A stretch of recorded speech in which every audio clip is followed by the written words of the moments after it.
thing. Final word.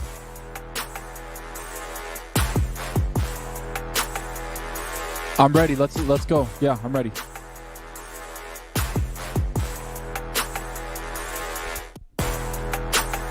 Just let me know when I'm hot.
Welcome back to the MMA Hangout, and welcome to UFC 321 live from Abu Dhabi, a night that could define the next era of the heavyweight division. At the top of the mountain stands the one and only Tom Aspinall, the pride of Manchester, the undisputed heavyweight champion of the world. His story reads like a movie script. A freak injury in front of his home crowd that nearly derailed his rise, only to come back and knock out Marcin Tybura in 73 seconds. A redemption night in London that reminded everybody about just how dangerous Tom Aspinall is. Then, it was Sergey Pavlovich at Madison Square Garden. I was there, where Aspinall claimed the interim gold with a blistering knockout in 69 seconds that echoed throughout the division. And finally, a homecoming for the ages, Curtis Blaydes in Manchester. A statement making destruction. And the message was clear. The future is now. The future is Tom Aspinall. When John Jones retired, it wasn't politics that crowned Tom. It was his performance. The belt did not make him the champion. His dominance did. Across from him tonight stands Ciryl Gane, the Frenchman, the silky technical striker who moves like a middleweight and hits like a Mack truck. He's been to the top of the mountain before, but has stumbled. He's learned and rebuilt himself for one more shot at greatness. For Gane, this isn't just a title fight. It's a second chance to prove he belongs in the elite class of the heavyweight division. But make no mistake, tonight is about Tom Aspinall. From the heartbreak of injury to the euphoria of redemption, from being overlooked to being undeniable, Aspinall's rise has been fueled by grit, grace, and devastating power. And tonight, under the bright lights in Abu Dhabi, the belt officially his. He's not just defending gold, he's defining an era. And in the co-main event, gold is also on the line with Zhang Weili moving up to the flyweight division to challenge Valentina Shevchenko. The strawweight title now sits vacant. Virna Jandiroba faces Mackenzie Dern, a rematch years in the making. The first time they met, Dern walked away with a unanimous decision, but Jandiroba is evolved since then. Sharper, stronger, and ready to flip the script. Both women are elite grapplers with world-class jiu-jitsu, but this time, it's not just about control on the mat, it's about redemption. Jandiroba's relentless pressure meets Dern's slick technique. Once again, only now, the vacant strawweight title hangs in the balance. This one will prove that she will level up, or she will prove that she never left the top. And that's not all. A clash of premier bantamweights takes center stage as Umar Nurmagomedov faces Mario Bautista, two rising forces in the division, overflowing with talent. Nurmagomedov brings a signature Dagestani pressure, the relentless pace, and the wrestling that breaks spirits. But Batista's great boxing and momentum make him the kind of live dog that ruins title challengers' hopes. This one has Fight of the Night written all over. Plus, the heavyweight stakes continue to rise. The towering 6'7" Russian Aleksandar Volkov steps back into the octagon after his questionable split decision loss to Ciryl Gane, this time against the surging Brazilian powerhouse Jailton Almeida. It's the classic clash, Russian versus Brazilian, experience versus momentum, and the winner could be next in line for a title shot for Aspinall's crown. This isn't just another night of fights, people. No, this is legacy in motion, a champion tested, and new in a proud division, contenders born, and the next great era of mixed martial arts unfolding before our eyes. This is UFC 321, heavyweights collide, a new queen is crowned, and history gets written tonight. The fights start now on MMA Hangout.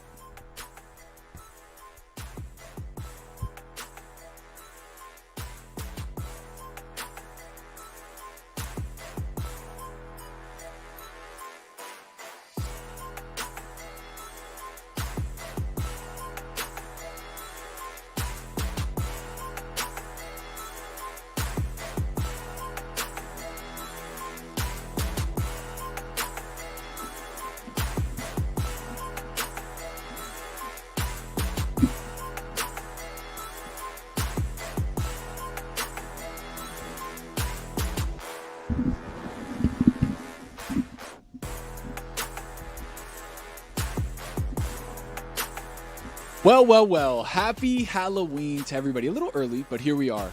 A little late on the show, but again, here we are. We didn't skip anything. We didn't miss anything. The first fight is starting right now. Just a couple bells and whistles that are added. No big deal. No big deal. You look good, Doc. Thank you. You look great, dude. Okay. Let's have some fun, huh? MMA Hangout. We're in this. Presented by who? Boost Mobile. That's right. Hey, call us Boost the way we're mobile in the big boy studio today.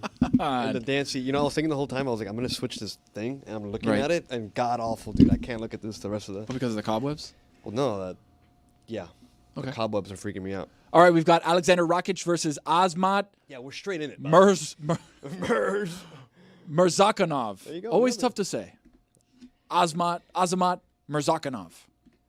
Aleksandar Rakić, good fighter. Murzakanov, up and coming. You know, if you hit PGM2, you could hear it. Yeah, no, I know. It's pretty electric. Dude, so, yeah, you know what? Definitely a different scenario. Mm-hmm. It's, like, earlier in the day, so I have, like, extra energy. That's weird, right?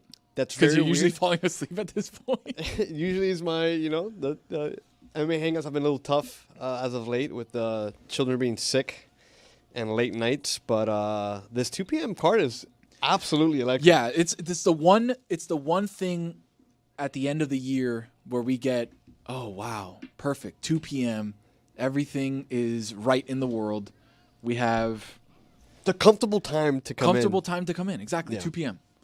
2 p.m. So, as I said in the... as we're 20 minutes late. Yeah, but, the fight's literally starting right now. Like, we're not late. We're right on time. That is right on time. Yeah, like I said, we did add a couple bells and whistles today. As you can see, production. I ran from the back from my usual DLS seat.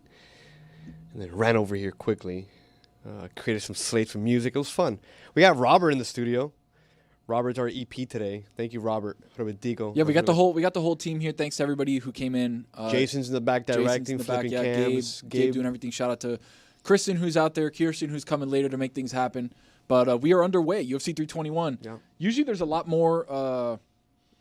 There's a lot more noise. There's a lot more things happening on the MMA Hangout. This one is just straight fights. It's just straight fights, chilling. Straight vibes. There's like excellent food out there. I'm gonna get up and get some at some point. Okay. I won't do it so early. Okay, no biggie. Rakic and Murzakanov is on. That. Let's can we throw up some of our bells and whistles, our clock, so everybody knows where we're at in the fight. Oh, look at that. Well, quick live sync. We're at 4:30. First fight on the night, dude. Of the main card, to be fair. Here we go. Let's see. We're matching up. I'm also not used to having like the fight in my ear. Yeah, so you're going to be more distracted than usual? No. I'll just turn it off. If I feel that way, I'll just turn it off immediately. Murzakanov undefeated. Rakic kind of a. I can actually hear it through your headphones. Weren't we? No. Who was it that we were with when we went to Vegas? And Coach E was coaching us up, teaching me how to fight. Roman Dolidze is who you were thinking of, who was hitting the mats. Yeah. Not Aleksandar. Similar Rakic. build. That's not him though, right? They kind of have. Rakic is way bigger for sure. Okay. Dolidze is a little bit smaller. Light Well, heavyweight. he looked huge. Right. So I can't imagine how big this guy is. Right. But again, a ranked matchup here in the light heavyweight division. Rakic kind of been a journeyman guy. Murzakanov undefeated. Wow, that clock is actually synced. The clock is fire. Thank you, Jason. Thank you, Jason. Yeah. Again, once we're in the studio, we have the bells and whistles. This thing is tickling my face to a degree that I can't handle it. Because it's like one strand of hair just slightly tickling my face. It's this one right here. Can we get scissors in here? Nah, we can't. Yeah. You can't cut your own hair, Doc Brown. Come on. I gotta cut my hair, dude. Dude, we gotta figure out a situation. How do we read the comments to our people? Oh, I got you. You got us? Okay. Yeah. I came. Okay. Just want to make sure. I actually came prepared Because we got loyal fans out there who love the MMA Hangout, who love hanging out and doing the fights with us. And if we can't see them, I mean, what are we doing? Exactly. Can't talk to our boys. Exactly. All right, Rakic's trying to take him down here. Got a single leg. He's got to trip the other leg out. Good base on Murzakanov, though. Yeah, Ooh, flipped it on him. Definitely a different vibe without having, blaring jagged edge in the background. Blaring reggaeton all the time. That's why it's kind of a vibe when we're at Casatiki. It is, Because the music is bumping in the background. We're chilling, we're hanging, we're doing a thing. Yeah. Shout out to our Casatiki family. We'll be there next fight, November 16th. UFC 322 presented by Boost Mobile. That will be next fight. This fight's UFC 321. All right, more sizing out. Murzakanov just hit him. Oh my God, it's over. Wow. Okay. That's how that happens. Wow, a counter punch from Azamat Murzakanov deletes Rakic. Deletes Aleksandar Rakic. Let's go. What happened there? And he talked shit to him. But why was he talking? Wow. What happened there? I don't know, but shit after he knocked him out. And then he's like, yo, wait. Why you come on. Me out, dude? Yeah, why you gotta blast me like that, dude? Now we can throw on the thing in the ears. What a good punch, though. Murzakanov. My boy Janik. Let's see. Here we go. Ooh, he just caught him with the right hand. Yeah, he just leaned straight into it. All right, dude. Wow. We love a quick fight. And it wasn't he didn't even cock it back, right? If you're not watching, it wasn't like he peeled back from way back. Yeah. He was already in the pocket, just extended on him, caught him right in the chin and bam. Yeah, he just it was the jab and the elbow combined. And then right here a quick little bing. But at that point he already called it. Ref already called it. I'm getting the comments set up here. Wow. Hey, where's Joe at? Joe doesn't travel. Really? Yeah, not like that. Wow. Only to the U.S. fights. Is that a thing? Yeah. Do we know why? Because he doesn't want to. Okay, my bad. Wow. Murzakanov with a big Why? big. What do you mean why? Guy doesn't want to go to Abu Dhabi. I don't know. He didn't invite him for a bag at Abu Dhabi. That was the UFC. They're not. There's no bag. The bag is what he's already getting paid. You feel me? Okay, I don't know. I mean, don't be mad at me. I'm not mad at you. Murzakanov continues undefeated. Big stoppage from the ref on Aleksandar Rakić. Wow. Okay, so in a division that is needing people to step up to try and fight Alex Pereira. I wonder, like, as an interpreter, like, do you change a couple things? You know what I mean? You probably slang it out a little bit. You kind of like change it up a little Yeah. bit. You probably slang it out. I'm telling you right now, I am suffering with this wig. What do you mean? I'm suffering right now. Why do you say that? It's itchy, me está pegando. You're gonna have to. You have to wear that to Flanagan's on. I can't wear another outfit. No, you have to wear that costume. Why? Because I'm wearing this costume. You're gonna wear that small shirt? You're gonna change your shirt. The shirt is very small. It's just short. Like the sleeves are fine. It's just. Dude, I'm upset that we actually had a knockout in the first fight of the night because we have bells and whistles that we want to show the fans and show we the have people. no scorecard. And now there's no scorecard because it was a knockout. Game, prep the next one, dude. Prep the next one. Get the next one ready. Hopefully that one will be a little bit. Louise, dude. I mean, if we continue getting knockouts, I mean, I know you won't be mad. This is his moment.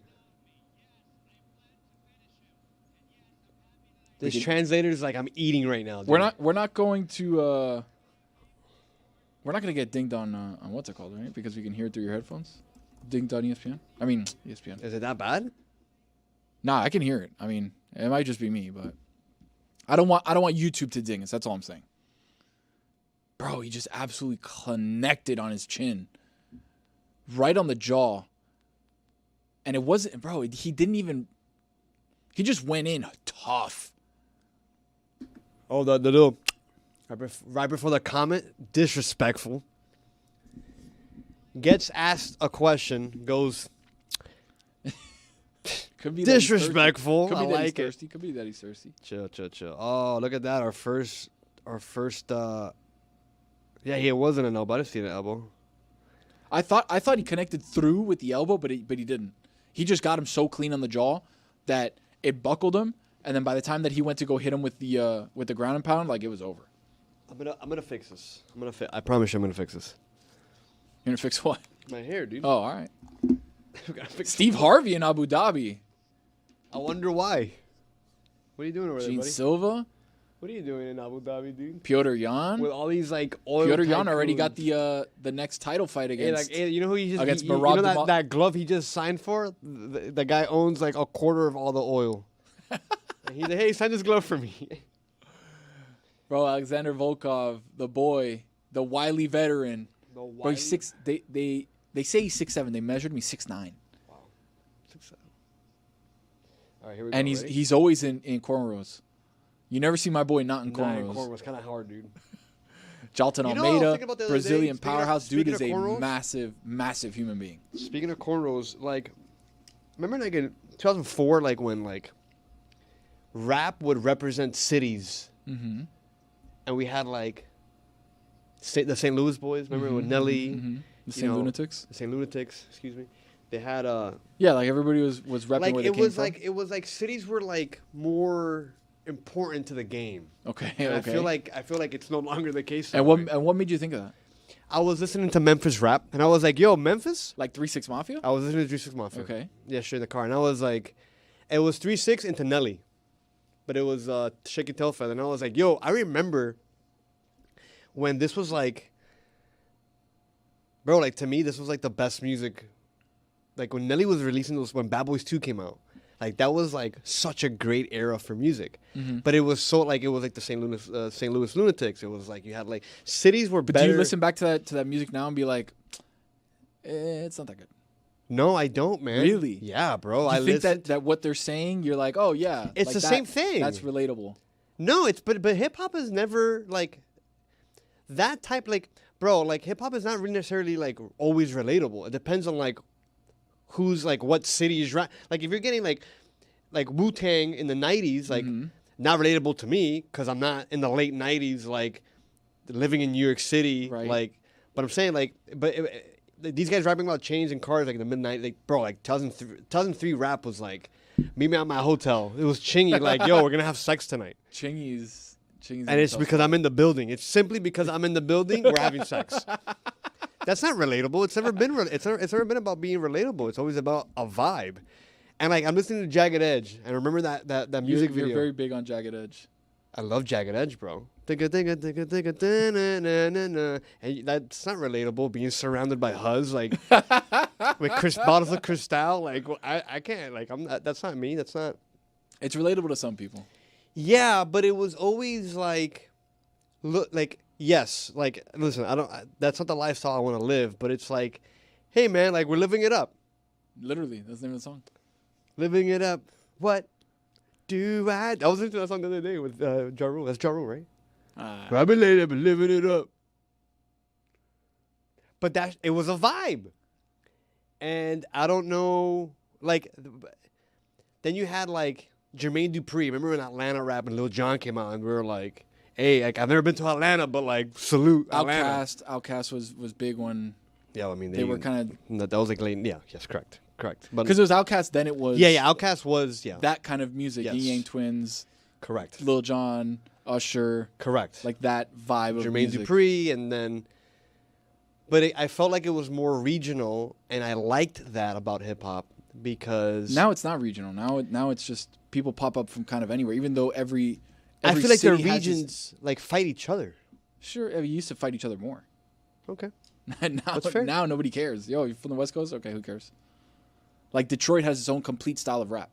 Correct. And, like, they rap off beat. They, like, it just sounds hectic. It sounds off, a note off, because they're not rapping to the beat. They're actually rapping just on top of it, if that makes sense. But... You feel me? Like, it just... No, I the do. Game, I the do. game changed. The game changed, but now you can kind of pop up from anywhere and not have a particular sound, right? Like, Atlanta had a sound, even though Atlanta has a sound now. Yeah. New York has a sound now. But, Yeah. like... It's a lot more, the lines are blurred on what you're supposed to be making because of where you're from, if that makes sense. Well, that's an interesting perspective. Because if you're from Atlanta, you were supposed to make trap music, but there's now people that don't make trap music that are from Atlanta, but you claim Atlanta, but you're not in the scene. Anyway. Where do they fall? Because it's like, well, I don't like trap That's music. what I'm saying, but now you don't need to fall anywhere. Now you can create your own. And your you own felt vibe. like that was more prevalent back then. That like, hey, like For you sure. stay in line. For sure, 100%, 100%. And that was monitored. I mean, internally, Okay. citywide handled. Like Texas has its own way of rapping, right? Back then, Houston, they I still think do of now. Houston. Yeah, Houston yeah, still yeah, has it. yeah. Like that flow, that UGK, that Swish a House, Yeah. right? Yeah. Like coming up through Yeah. the different eras. Yeah. Travis Scott kind of broke the mold. He's from Houston, but he's not a Houston rapper. Yeah. You feel me? Like he's more mainstream than what Houston guys would sound like. It's very interesting. Okay, well, there we go. All right, Aleksandar Volkov versus Jailton Almeida. Why? Someone's like, oh, you're banned on your takes. I didn't give a take. I simply said I missed the time, that era of rap where rap was like the regions were more defined. I liked that about hip hop. Is it okay if I put this in the? What does that do? Why are you doing that? It's a little. Get a little fan. air in here. Yeah, it's good. Dan has a fan? Yeah, just to keep it, because it gets hot in here, man. It definitely gets warm in here. Now I see why he's always sweating. Yeah, his glasses get steamy. So he has a little fan. So he's got a little fan to Wow. like make sure that he's not steamy. But that's what I have to do now to make sure that I'm not steamy, because You got a couple layers on. bright dude. lights are hot, buddy, and it's hot. It's hot. They're LED lights. They it's don't hard emit, being. they don't emit heat. When you're wearing when you're wearing 6 layers, it does. All right, let's put on some. Oh. Jailton Almeida, dude. There's pictures of Jailton Almeida where you look at him, and you're like, damn, dude is absolutely shredded. Yeah, he's very shredded. We do have a couple buffers there. You know what? Let me try to. But you know what? I have a little idea. Volkov, there's something about Volkov, bro. Let's go back really quick. So MMA fans will know, Aleksandar Volkov was robbed. Of Wow. his- Yes. he was Yes. robbed Yeah. against I'm the locked fight in. against Ciryl Gane. Yeah. I felt like, and a lot of other fans felt like, and people that watched the fights felt like, he beat Ciryl Gane in that second fight that went to a split decision and that he lost. If not, Ciryl Gane would not be fighting in this championship fight. Exactly. It would be somebody else. It would be maybe Aleksandar Volkov, even though he's a journeyman guy. He's a guy who's been through the division a million different times and has never really had that kind of... That was my fault. I'm sorry. You're okay. I dropped my phone and... It's okay. You got a little nervous. I don't know what happened there. No, sometimes I don't... Under the bright lights of the studio and you just, But dude, look at this guy. This guy is a heavyweight. Look at his... That's not what a heavyweight's supposed to look like. No. Built like a... Dude, that guy looks like a middleweight. Yeah, correct. And that's the thing we're looking at tonight also with Ciryl Gane, another guy who is massive, but looks like Myles Garrett. Built like Myles Garrett. Dude, he's built like, go throw on some pads and go get me 16 and a half sacks for the Green Bay Packers. Like, go do it. You like that, dude. Dude, that's that. See, like that. But then look at this guy. Usually you see Keep that there, Jay. Keep that there, Jason. Usually you see heavyweights. Look at that guy. Yeah. Usually you see heavyweights and you're like, oh, okay, there's a little, they're heavyweights for a reason. There's a little fluff there sometimes. You got buffer there. But you look at Jailton Almeida and you're like, Almeida's big. Nah, no fluff there, dude. Yeah. Zero fluff there.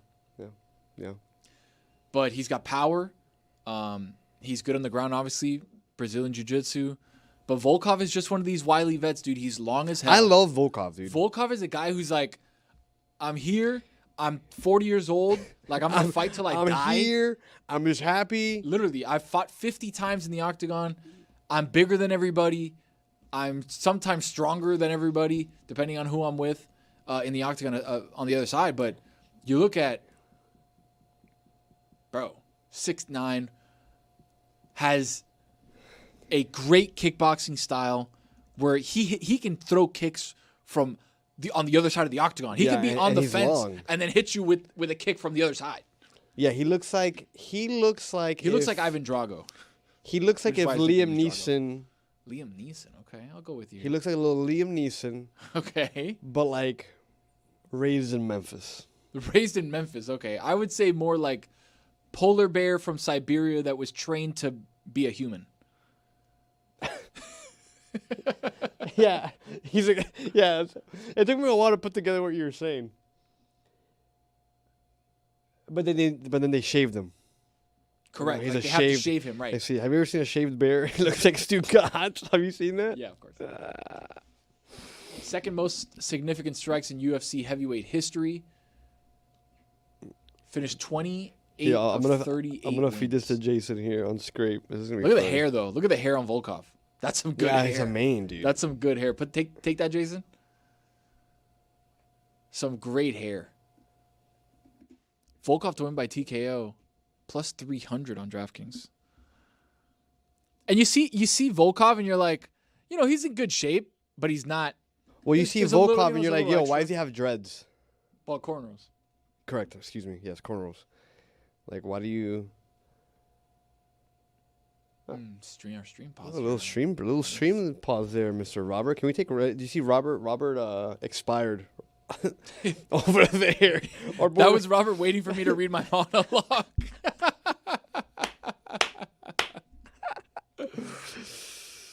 Damn, that's funny, dude. That's real funny. I like that joke a lot. Yeah, I think he looks like Liam Neeson, but like Liam Neeson. I can't speak correctly. How about this? How about if you want, you can go out and get some food. How do you know I wanted to do that? Like, because I can feel your energy, but what do you mean feel my energy? My energy's immaculate right now. I'm trying to get Stugotz as a bear. But also fix the stream. You do a little 2 for 1. Copy. Yeah, they're working on it. I just got an intel. Got a copy. Okay. I just got a copy from Jason. Efforting.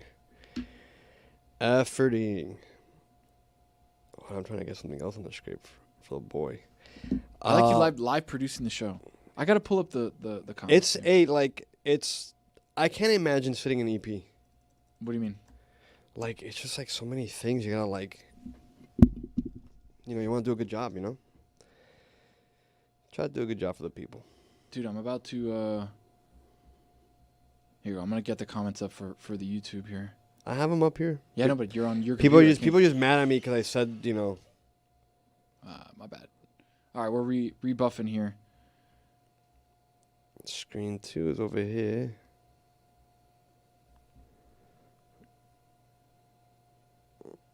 There it is. Boom. Oh. All right, everybody. I see the chats. Wow, Gino Fuentes in the chat. Shout out to Gino, the boy. Shout out to Gino, dude. Congrats. Shout out to Vinay, the boy, Brusco, AP, Evan, RP Smooth, Mochetta. Wow. Mochetta in the building. Shout out to the boy.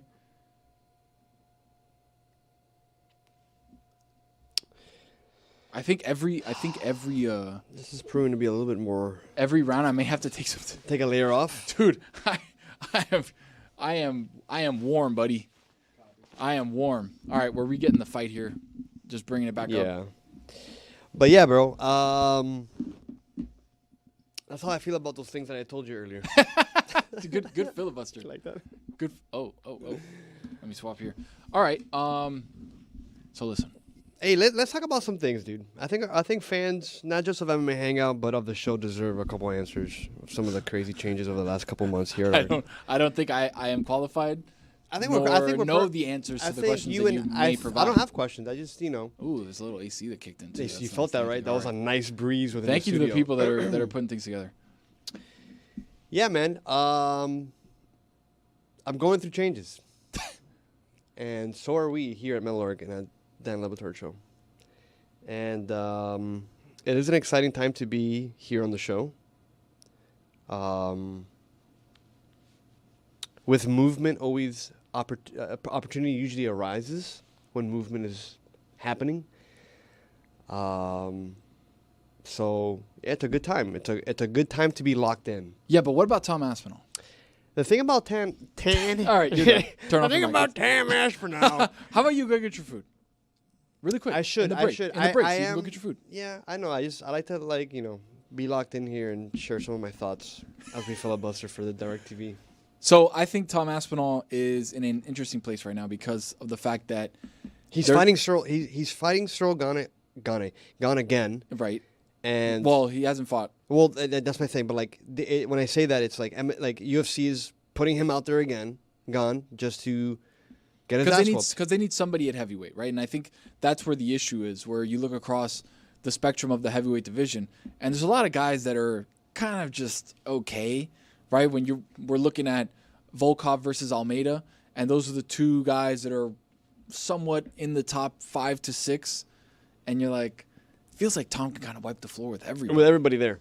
And his dad was actually talking about how he doesn't know if Tom should re-sign after this 3-fight deal, if he should re-sign with the UFC. He's like, I want him to go fight in boxing. I want him to go be a boxing superstar and just cash in on boxing, which is an interesting situation when you have a guy who could probably go on a massive run in the heavyweight division, albeit with a smaller pool of dogs in that division, where obviously the heyday of the division with DC and with what's this guy's name, dude? I forgot it. Which one? Bro, I'll tell you right now, if you don't know the guy's name. I looked at the hand and it threw me off, dude. I gotta stop playing with the hand. Hey yo. It is a great deal. Yeah, you do need to stop playing with your hands. Yeah, it's a left and right. So you're saying, dude, hold on. Dude, the guy from my bad. This is crazy. It's been a long night for me.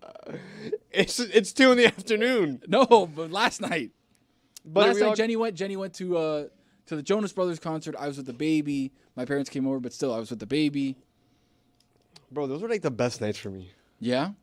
Yeah, because I just put Leona to bed. Stipe bed. Miocic, dude. How could I forget Stipe's name? One of the greatest heavyweights of all time, and I forgot Stipe Miocic. Anyways. Great filibuster. I didn't even see you do that. I was looking at you. Yeah, well, thank you. We just had to fight it for a second, and now it's gone again. But it looked like Volkov had top control on Almeida on the ground. Having some issues with the ESPN app, but no big. It's chill. You know, we're no strangers to issues here at MMA Hangout. So this is just another day in the office. We are. Here, it looks like we're coming back here. Let's see. Oh. The bottom bar looks great. I love. We're at that part in the show where we're critiquing and I love the spooky the graphics on the bar. The spooky The spookiness of everything. Yeah. It's nice. Look at that. All right, here we go. First round look to be done. We have no score because so actually, Gabe, take the scorecard and put two question marks. Yeah, put 2 question marks for round 1. Gabe, put 2 question marks for round 1. It looks like Jailton Almeida is tired. Let's see. Volkov also sitting down. Wow, we're live. Let's see where he. Let's see if they can play some. Wow, we're some recaps recaps here. Look at me, live on YouTube. MMA Hangout. All right, yeah, we got Volkov versus Almeida. We got 2 question marks. Wow. Okay. We don't know. Yeah, I don't know. We have no idea. We have no idea what happened there. Let's see if they can play a little. Hey, look at that, dude! Our scorecard's up. The scorecard looks fire. Great looking scorecard. Bro, we're out here. Now you can't get your food though. Because now we're back. Yeah, we're back. I'm locked in. All right, here we go. Round number 2, getting off. Let's get ready with the clock so you guys can know where we're at. Just tag. Here we go. Let's see. Almeida looks big, dude. Almeida looks big because Volkov is big as hell, and Almeida looks big close next to him.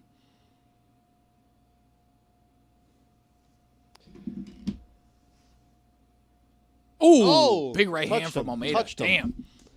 Let's go one hand. Good takedown from Almeida. Let's see if he can. Wow, what a right hand from Almeida. Damn. Got Liam Neeson. Now we're locked in. Here. Now we're locked in. Let's go. People booing in the Etihad Arena. Good elbow from Almeida. Oh. Okay. Why the boos? As if you could do that. As if you could last a second in that man's bottom position there. Oh, my lip just touched where Zaslow and Stugotz regularly spit into. Blah. Blah. Blah. All right. Well, the fight's gone again. We might have to put second question marks on the. I'm gonna go ahead and put my goggles on. And it's a great time to get food. Good, dude. Go. No. I'm locked in. Dude, there's nothing to be locked in on. You're good. Go step out for a second. We got I'll opine on Tom Aspinall again, and then you can go get some food and then come back, and then we'll get the look. There's gonna be 4 oranges left by the time that you're. There's gonna be an additional orange. Go, dude. Go. All right. Here we go. All right. Let's get back to it. So, we obviously don't know what's going on between Volkov and Almeida right now, but we are efforting to get the stream back up and going. It's an interesting situation. I feel like I'm a little worried about Tom Aspinall, right? And this is like the quintessential situation where a guy has so much hype.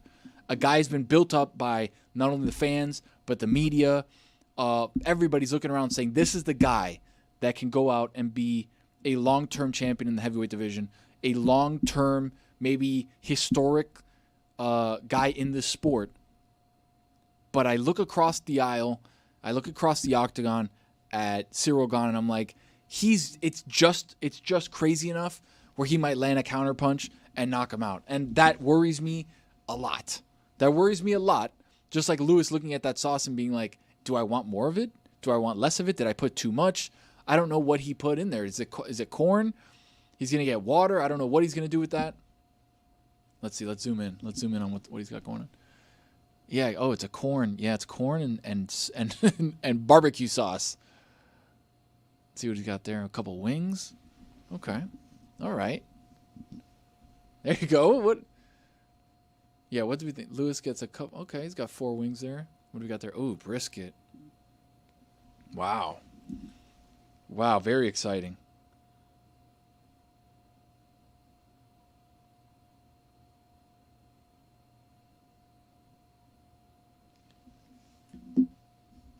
All right, we're still efforting to get the fight back on. Gabe, just preemptively, we should probably throw in 2 question marks unless we get back and the fight's over because something happened. But we should probably get the 2 question marks for the round 2 ready also.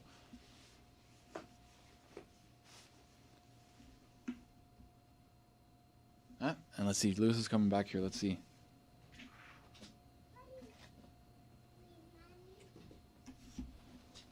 What'd you get there, buddy? Bro, everything. What do you got going on, I got there, everything. buddy? I literally got everything. I'm gonna eat without the hair. Sorry, respectfully. I'm not having that hair in my food. There's no way. Talk to me. Talk to the people. What'd you got? All right. What do you got going on here? Dude, we got. Where did we order from?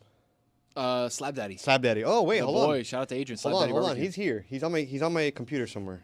Hold on. All right. I got you, Jay. All right. Slab Let's see Daddy. what He Lewis got has here, some yeah. elote type corn salad thing that's fire. Okay. This brisket is out of control. Okay. Bomba atomica. We got his little. It's like a spicy Carolina Gold-ish barbecue, and then these wings are phenomenal. That is my spread right now. I'm gonna spread that in my mouth. And then I got some tortillas y un queso frito right here. Ooh, look at, you saw that leak right there, that cheese juice? Nice. All right, we're getting the fights back on here. We're getting the fights back on? All right, well. I'm going to catch you up, too, on some of the Give me some of the CFD games I heard playing. you yapping a little bit out there, but I couldn't make out what you were saying because I was intoxicated by the fumes of brisket. And for some reason, smell affected my hearing. You got a cobweb in I your got a cobweb fork. in my... All right, here we go. Let's get back to... Oh, here we go. Volkov. All right, we're back up. It looks like Volkov has gotten beat up. He's red. Hey, you know what? Gabe, get me 10-9 Almeida. Yeah, exactly. Get me 10-9 Almeida. Let's just be safe. 10-9 Almeida. 10-9 Almeida. Let's put that there. Here we go. Let's see. Good takedown. Oh. Nice. No, great That's a good way to... Dude, look how strong. That's a guy who's 6'8", like 250, 60 He pounds. took him down the way you and take me. Yeah, literally. Just two leg, bam. Double leg drop. 322, big one. Jack Della Maddalena versus Islam Makhachev. Shevchenko versus Zhang Weili is going to be massive. All right, here we go. Round 3. Let's start up. The clock here. Here we go. We're back to it. Let's go.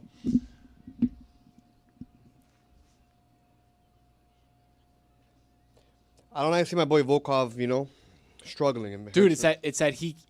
hurts me a Jailton little. Almeida is just too strong and just gets him down. Just gets He goes single leg and then trips up the other leg, and it's over, and he's got him on the ground. Yep, there you called it right there. Volkov on the single. Again, we haven't seen the last 2 rounds, so we're trying to figure out exactly what Volkov is not doing, right? Yeah. Hey, is everyone chat? You guys chilling, dude? Everyone's vibing at the crib? Yeah, we got the crib vibe. We got college football going all over the place. Damn, a lot of slurps too, bro. My goodness, not bad. Ooh, good knee from Volkov here. Here we go. Now we're back, baby. We're back. Let's go. Did you eat? No, not yet. Okay.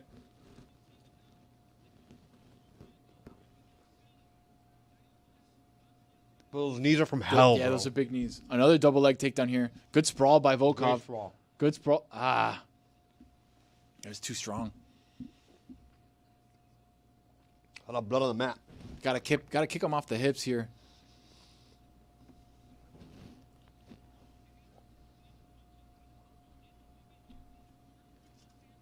Yeah, he's got to make some sort of move onto the ground here. He's got to be offensive.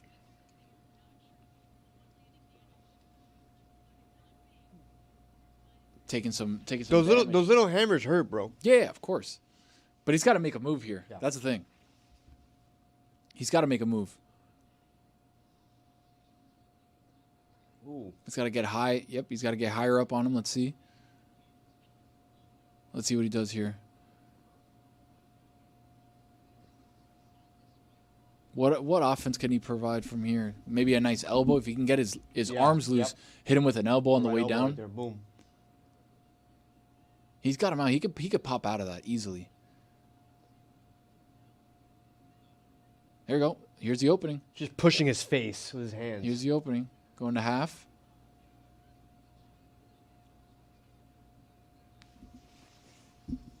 Dude, Volkov is a shade of red that is John Anik just said a great line. insane. Yeah. Like, to get him in a pretzel like that, you have to be crazy strong. Yeah, you got to be really strong. All right, here we go. Ooh. Ooh.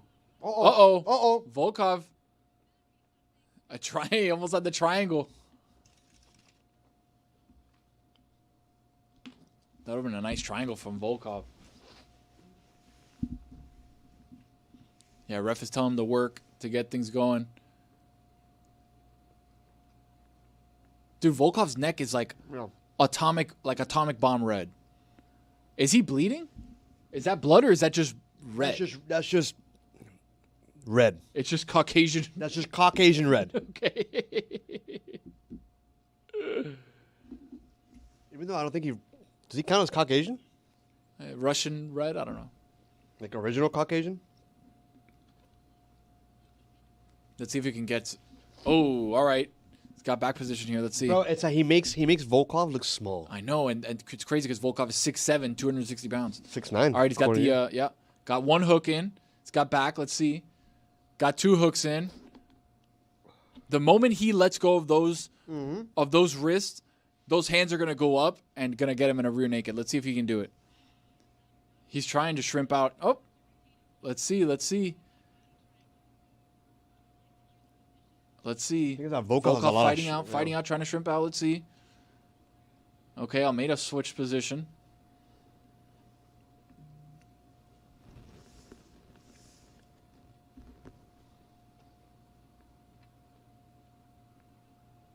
All right, there we go.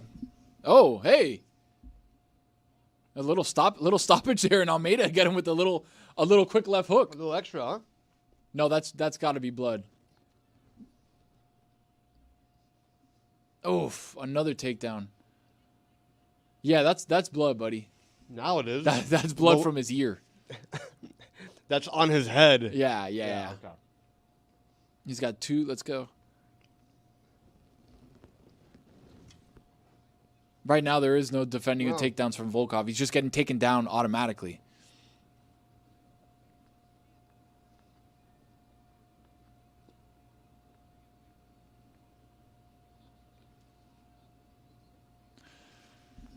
Jailton Almeida.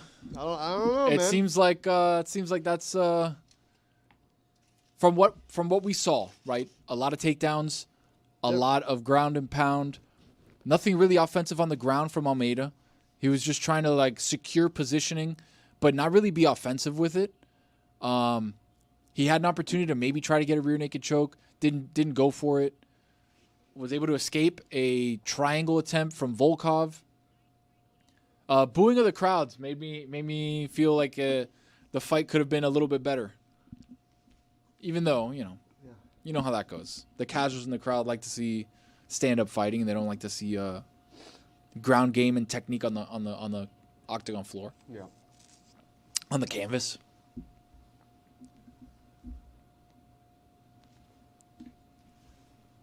We got some good fights though coming up.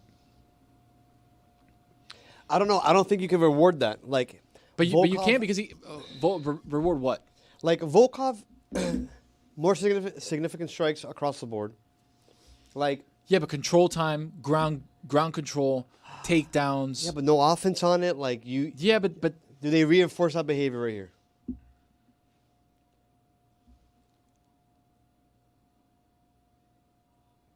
Wow, it's a split decision. Wow, split decision or another one for Volkov. Let's see. Here we go. Split decision winner. Let's see. Yeah, wow. You can't reward that. Wow. I don't think you reward that. So we look back at if he fight. If he was Ciryl offensive. Gane won on a split decision over get Volkov when we thought that Volkov beat Ciryl Gane. And now fast forward, and now Almeida takes down and controls Volkov for the majority of the round that we were watching, right? Because we missed the first two rounds. But for the majority of what we saw, it felt like Almeida was taking him down, was controlling him. And I get it. You have to be offensive in order to score those points for those rounds. But it feels like the judges were like, all right, Volkov, we're going to give you one back.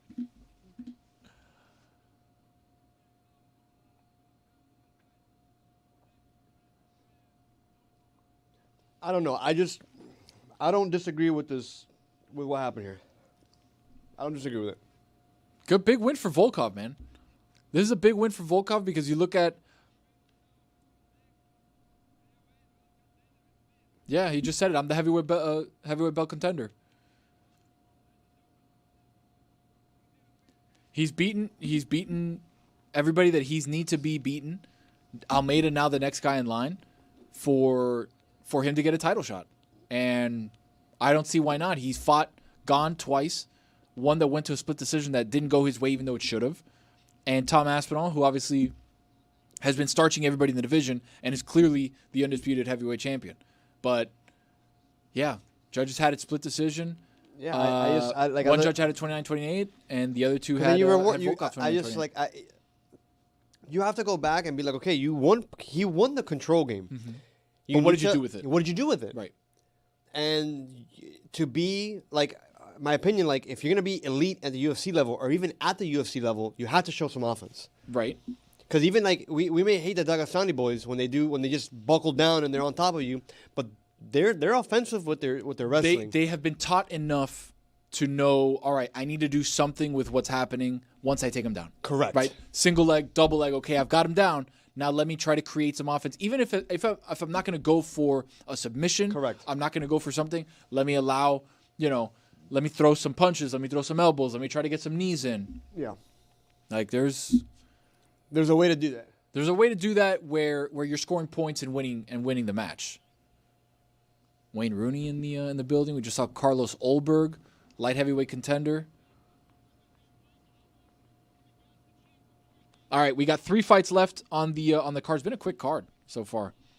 3 fights left on the card. Best 3 of the evening over in Abu Dhabi. Umar Nurmagomedov against Mario Bautista, 2 guys that are absolute warriors, absolute dogs. It'll be fun to see this scrap because these 2 guys, that's exactly what they do. Is they scrap heavy. It's gonna be. How's your food? It's good. So, the corn had a lot of cilantro in it. Oh, you're not a cilantro guy. And it kind of like I can't Okay. keep going.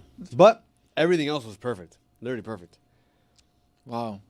Jason asked, "Hey Lewis, any queso frito left for Jason?" Yes, there's 2 of them in aluminum foil out there. All right, I need to get something before things go south here. Do you want to do a standby? We'll be right back. I'll go out and get it and come back, or do you want to? You can hold the fort I can down. I can filibuster for a little bit. All right, here we go. Now it's my turn to get seen on the. Get seen on the other side. Hey, side, bring me see another what's up. Coke when you're out there. Another Coke. Like a napkin, because I didn't think about a napkin. Okay. And bring yourself a napkin too. This shirt is short. The shirt is short. Yeah. Let's go through the YouTube comments here. Let's do a little Q&A, guys. We got this cobweb, guys, is driving me absolutely insane. Thank you, Kristen, for the decoration. I love it. Super festive. It's amazing. But look at this, bro. It's like all over me. How do I live with it? Also, how does Stugotz even work from this seat, or when he used to? Ooh, yikes. Zazzle, anyone who sits here, this mic arm's all jacked up. Anyways, MMA Hangout presented by Boost Mobile. You know where we're at, dude. We're in the studio. We're in Studio A, is what we like to call it on the internals. Thank you. Cynthia here just handed me. Cynthia, what are you for Halloween? Fantasy referee. Fantasy referee, like a fantasy football referee? Sure. That's cute. No, that's not. Hold on. It's that. Hey, she's a fantasy football referee. It's really, really, really funny. Comedy. Comedy. Yeah. No, I'm not. Let's read some comments here. No, Anthony, I'm not trying to audition for the Billy role. I like what I do here for the company. I like what I do. I'm good. I don't want that level of scrutiny or public being in the eye, even though I'm right here on MMA Hangout. But no big deal. Let's take a look. A mukbang show. No, mukbang. It's too gluttonous for me, like fundamentally gluttonous, and I don't know, man. I'm not necessarily too into it. It freaks me out a little bit. Freaks me out. Let's see what else we got here. How long does it usually take for you to finish your food? Well, I'm on air, so I don't want to completely be eating, but I usually eat pretty quickly. I'm a pretty quick eater. Here, let's do some ASMR right now. Wing bite ASMR. Ready? I'm so sorry for doing that to everybody. Wow. Great wing, dude. Wow. Slap daddy. Great job. Wow. Great wing. Let's do it again. Ready? Here we go. Ready?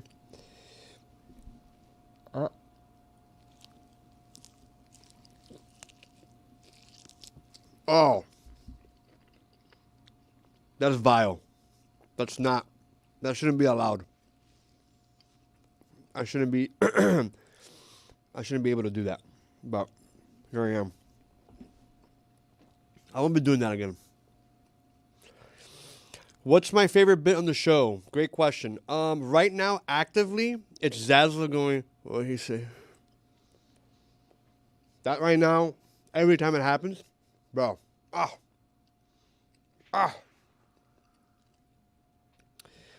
Makhachev looks like Lewis if he shaved his upper lip. Wow, thank you. I think. Thank you, Bob.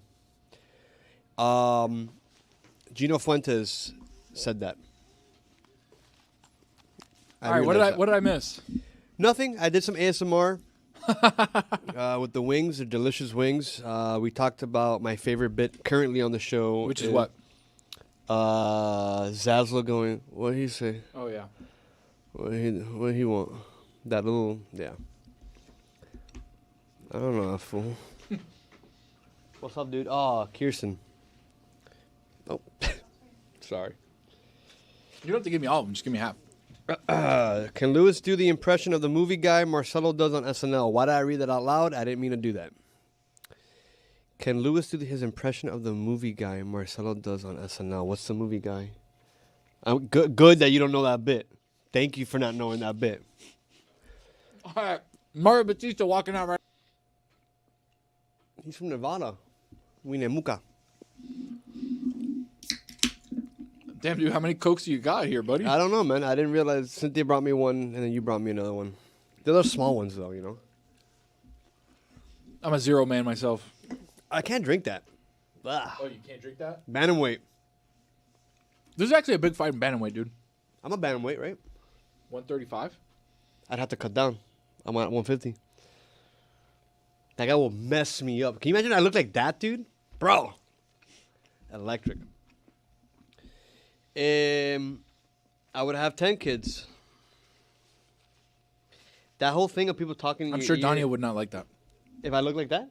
If you had 10 kids. I think my girl would. You have 3 and she wants to rip your hair out. Yeah, she does want to kill me. But isn't that like wives? Don't wives always want to kill their husbands? Because guys just want to chill and they're like, you can't chill. There's nothing to chill about. All right, Mario Batista, Umar Nurmagomedov. What's another favorite one? Another good bit that we have currently on the show? Oh, every time we talk about this, it's just a cocky. I've been doing that out like in the real world. When someone says something kind of like outlandishly Republican, that's the way it should be. You know, usually our friend Ben. Mario Batista's on a heater. Wow. He's been winning a lot of kind of decisive fights. And obviously, last time we saw Umar, he lost to Merab. What happened? What are you pointing at? Hey, chat. Should Lewis work on child number 4? I'm going to respectfully ask you not to get involved in my business. Dude, you're like the Dagestani guys with this thing. Look. Oh, my God. Dude, all right. We need a buzzer in here. Somebody bring a buzzer so we can shave Lewis's upper lip. I'll do it again right now. So we can shave his upper lip, and he could put on the white poof. Somebody go get the NASA buzzer that's out there. We have it out there somewhere. There was like a big cilantro leaf on my wing right there. Completely effed up my bite. Ah.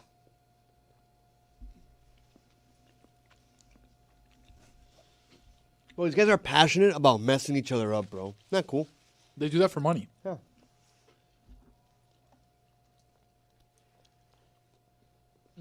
Great wings.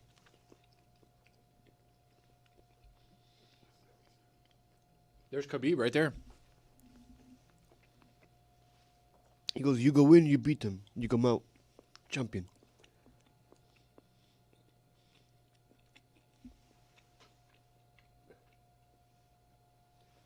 Umar's keys to victory from DC. Use a lot of kicks. Use your legs, buddy. Keep the distance, right? Like, that's the important part. Yeah. Especially with a striker like Bautista who can really get in and start throwing punches from close range. You got to keep your distance. No, I won't be doing any Marcelo bits. Sorry.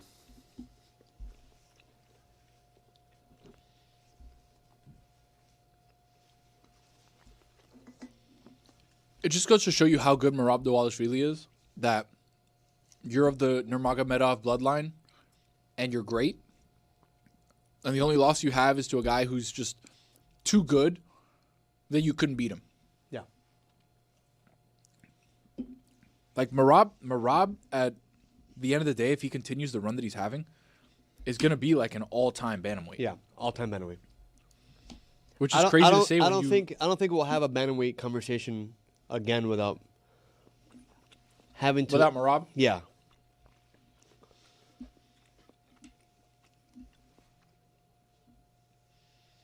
Batista's a dog, though, dude. That guy's my height, bro. It's literally me fighting right now. Batista's tough as hell. Minus that part. I don't have that part. The toughness? I can't get into a ring and fight and like be locked in and go 16-2.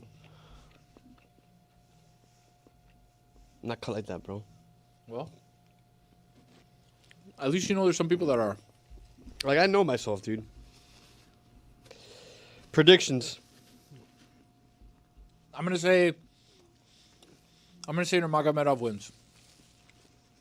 I'm going to say the same thing. I think it's gonna go all 3-2. It's gonna go judges' scorecards. Wow. Unanimous decision, Nurmagomedov. Right, my OCD is going to pick it up. Before this fight starts, I'm going to clean this little area up. Before the fight starts, you're gonna clean in 30 seconds. Yeah. We need to go get the trimmer. I'm not trimming my beard again. You just said you were. I know, but I got scared. You got scared for what? I don't know. There's nothing to be scared of, dude. Scared of the trimmer. You're good. You're good. No, scared of the trimmer. See, Lewis, afraid to be great, dude. Absolutely afraid, terrified to be great. Guy has it right there. He can do exactly what he needs to do to be great. Take off his mustache and start fighting. All right, round one underway. We got the clock up somewhere.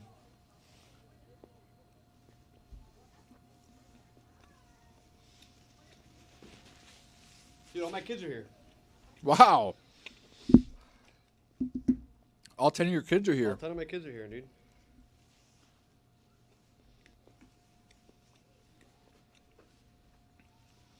Quick control. Oh, what a takedown from Nurmagomedov.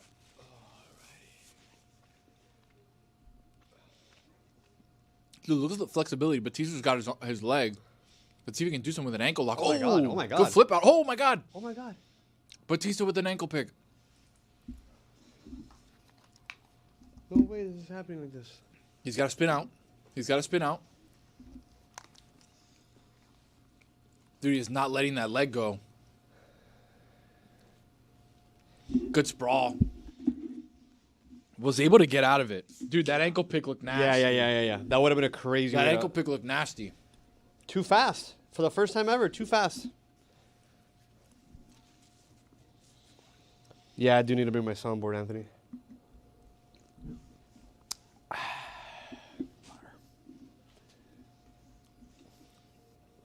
Now, here's the part that we were talking about, right? The positioning of and posturing of I got position, but I'm going to continue to work. I'm going to throw punches. Even if I'm not doing something offensive from the ground standpoint, I'm still going to let a couple of things fly and allow the judges to see that I'm working. Yeah, I mean, Coach E was big on that, right? Like, even the optics of the fight affect. What the judges think. Yeah. Another game of inches. Oh, here we go. A little guillotine. Didn't have it. All right, he's got to readjust. Bautista surviving Umar. But he had that ankle pick. Yeah, he had an ankle pick. The ankle pick I thought was tough. MMA Hangout presented by Boost Mobile. Thanks for hanging out with Tony and myself here. UFC 321.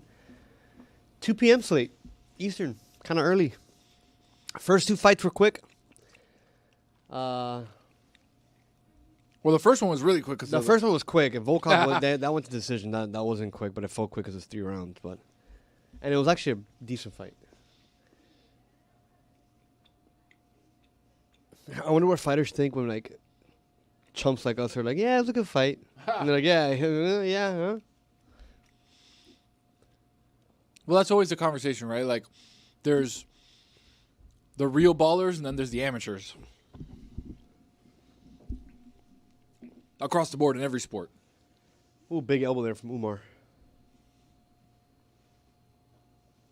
Yeah, and, like, this is the stuff that we didn't see in the last match. Oh, he's got a hook in. Let's see. He's got both in. Oh, he's got the neck. Let's see. No, he dropped it. Boom, baby. Good balance from Batista. Okay, he's got both hooks in. Back city across the fence.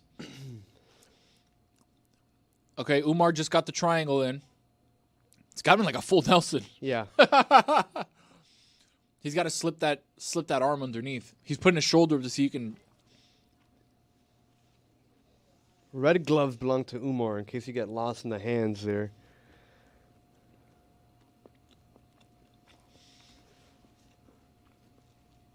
Batista has his wrist, so he can't get under.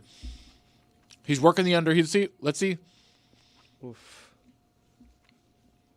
Batista's holding onto that wrist for dear life because the moment he puts it under, that rear naked choke is about to get locked in. He has to survive 40 seconds here. All this while Umar's, yeah, exactly, just squeezing that body triangle is so tight. His body.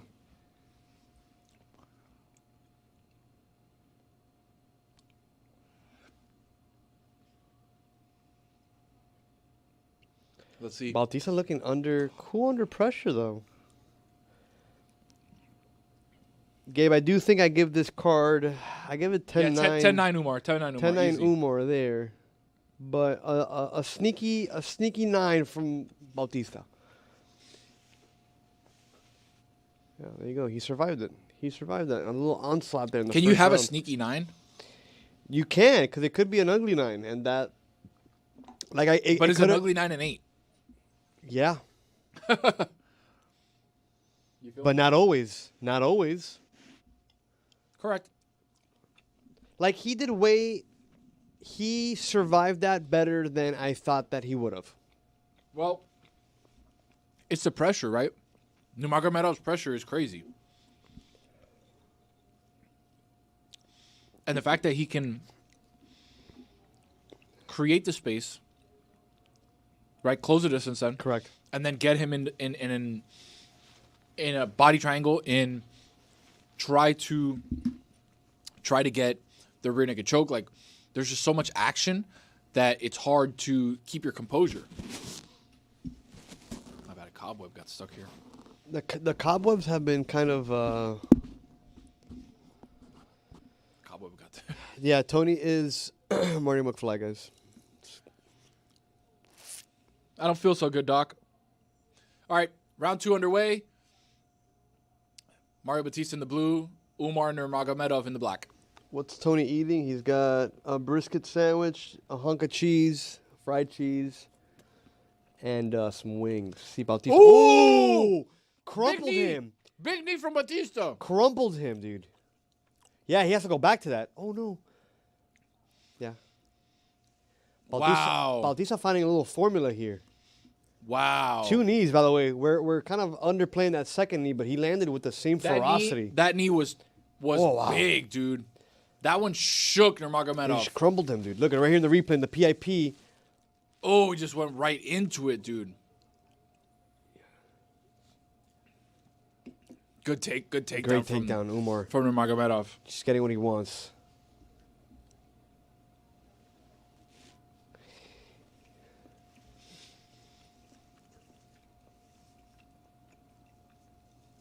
Look how Batista's using the his his forearm guard to like push out. Umar surviving that knee is actually pretty impressive. Dude, insane. And then like completely regaining control.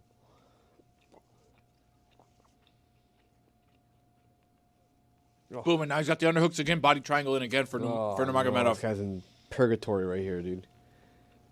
This guy's in purgatory right there with the triangle. Yeah, there's 3 minutes left on the clock when he's got him in a body triangle. Welcome to Dagestan, A dude. tough place to be. Oh, even deeper into the body triangle.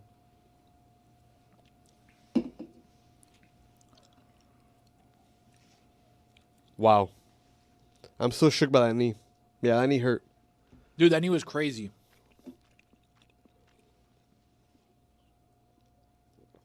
Our clock is true, by the way, guys. Our clock is true.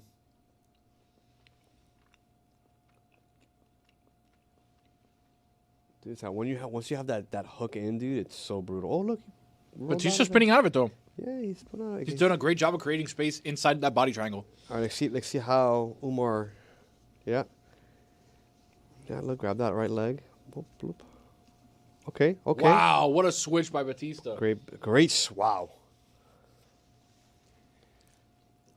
Can't go haymakers there, bro, because you miss that haymaker. That's the thing, man. When you load up, these guys are so fast on the counters. Yeah.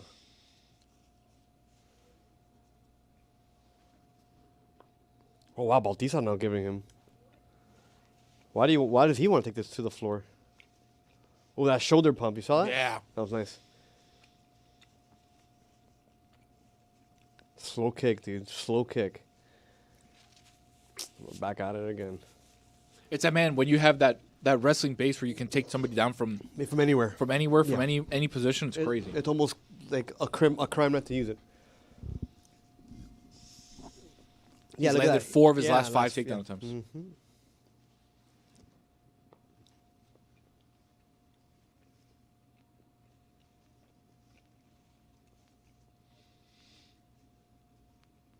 .130 left here in our second round.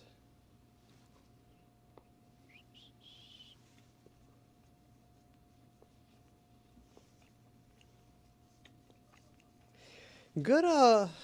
Umar continued to work though. Yeah, bro. They said in the broadcast like he's been active, right? The judges can't sit there and be like, nah, he didn't do as much on the ground. Like, no, he's been super active on the ground. He's got almost 7 minutes. A stark contrast to the last fight. Yeah, DC just said it. There's a plan to every movement. Hooks in again. One of them in. Let's see if Umar can get the other one in. Boom. All the way out. All the way out. There you go. Another good spin by Batista. Oh, wait, but does he give him the, using his height there. Back to the feet, center of the octagon. 30 seconds here and left around round 2. Oh, huge kick. Big kick. Touched him. Touched him again. Ooh. Oh, Umar's starting to find his pace. Oh, huge touch. Good kick from Umar. That's how you close a round, dude. 10 seconds. Oh, big kick there from...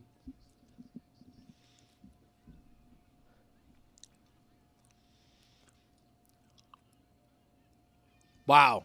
Okay. Hey, good fight through 2. Good fight through 2. We've got that round. Even though I think Gabe put up 10-9 again for Umar. I'm going to give him 10-9 there. Okay. I'm going to tell you why. Yes, he got hit with that big shot. Okay. But it's what you do after the big shot that I give the 10 for, right? That's something that you get hit with. He came in hotter after that shot. That's something you get hit with, and that's a, round-defining hit. Yeah. But then what he does after that, continues to control the ground, continues to try to work in and get a submission.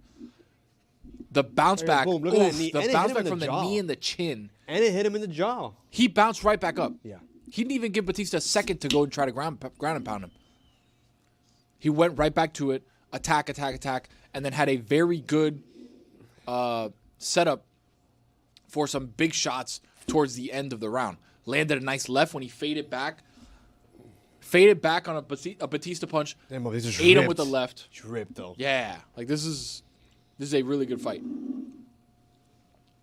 Hey, your brother out here. Every time we're on the show, Tony's eating. Share with Lewis. Lewis eats first in the show. Every time, dude. I eat first. What do you want me to do? We got a skinny guy. Got a frozen stream there, reporting from our wonderful director, Jason. Can we get a shout out to that control room back there? DLSS calls us video. We're not video. We are control room. We're the control room. No wonder the stream keeps freezing. We got a weenie back there, dude. We got an absolute weenie at the controls. And Jason not saying a damn word. The other one. Not the weenie. The other Jason. Yeah, Jason. No, not you, Jason. The other Jason. No, him. No, you. The weenie Jason. No, not weenie Jason. Weenie Jason. Ski mask Jason. No, weenie Jason has the ski mask on. Now you're confusing him. Now we got to figure out what's going on in the fight. Can we take a mummified Robert? Robert's still, yeah, waiting for the stream to start up again. Poor Robert's been waiting for eons. Robert's waiting for your monologue, dude. We were only 20 minutes late, thanks to you. Thanks to me. No, I'm saying thanks to you. Like, we would have been later if it wasn't for your efforts. Is what I'm saying. Yeah, we were. I was sweating, dude. I was sweating back there. We had a lot of like preventable damage.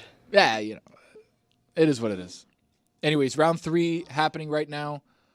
We can do a little score check too around. Let's pull up the college football scores. We got college football going on. Let's take a look across the country too. Take a look across America. The way it should be. I can see right now Georgia Tech's up 41-15 on Syracuse. We've got a little bit of a shootout here in Ole Miss, Oklahoma, 34-26 with 2 minutes left. We have Ole Miss up 34-26. Excuse me. Oklahoma has the ball. They're driving. If I can make a play call, can I get the Oklahoma and Ole Miss game on the right DirecTV 2 right hand up tier? That'd be nice. That'd be great. Just so we can Indiana blowing out UCLA 56-6. MMA, yeah. Thank you, Jason. MMA is a priority. SMU up 12-10 to Wake Forest with 3 minutes left. Okay. Wake Forest give driving. me the ranked. Give me the games that actually matter. I'm looking at the games top to bottom. Sorry. Can you? Yeah, I'm doing enough. Filter by top 25. Rankings. Yeah, I can do that. I think so. Let's take a look. I know you're not a college football guy. It's cool. It's okay. You gave me SMU and Wake. I got Kennesaw State and Florida International. Well, that was like last week. That was Tuesday, October 21st. Yes, I don't know why. What was the score there? Just so you can update the people. This was, we got crushed. 45-26. I don't know why when you would go to ESPN.com and you click schedule that it'd give me last week's schedule. No, that's the beginning of this week. Oh, is that how college football works? Yes. That's stupid. Hey, that is exactly how change that. The games that start earlier are still in the same week of the games that's played later. I hate that. I hate the that same a lot. week, yeah. Yeah, the only one that matters is the one I just told you. Okay, so Ole Miss and Oklahoma, 34-26, Ole Miss up. They're driving. Let's take a look. Okay. Let's go to my NCAA. Efforting to put the fight back on, by the way, so we are still we need to know what's going on. Hey, man, it doesn't matter if it's here or if it's in Casa Tiki. We will have some way, somehow, the stream will be interrupted. The good thing is that we're together and we're having a good time. Exactly. Our families are here. Exactly. Both of our families are here. Both of our families are here. Kids, wives, everybody's out there enjoying their time. Just like it should be in the MMA Hangout. All right, are you going to give me some more scores or not? I'm trying, sir. I'm efforting as well as my stream is also not loading. All right, we're back onto the stream. Let's see. Here we go. 41 seconds left. We've got... Surprise, surprise. Umar's got him against the fence. Yeah, against the fence. And a takedown. He said, nah, not today. Ooh, this Coke tastes funny. I think I'm going to stop drinking that Coke. What do you mean tastes funny? Bro, What do you I've mean by never that? tasted the Coke that tasted the way I just slurped that Coke. Interesting. And I will continue to. I All will right, actually nice not knee drink from it. Umar. 14 seconds left, round 3, final round of the night. Need a bit of a haymaker Hail Mary from Batista. Yeah, just fight, exchanging blows. Batista hitting air. Oh, I would Tried to hit a head kick that flew him off, and the fight is over. Umar puts his hands up. A big-time performance from Umar Nurmagomedov. Ground control against the absolute dog in Mario Batista.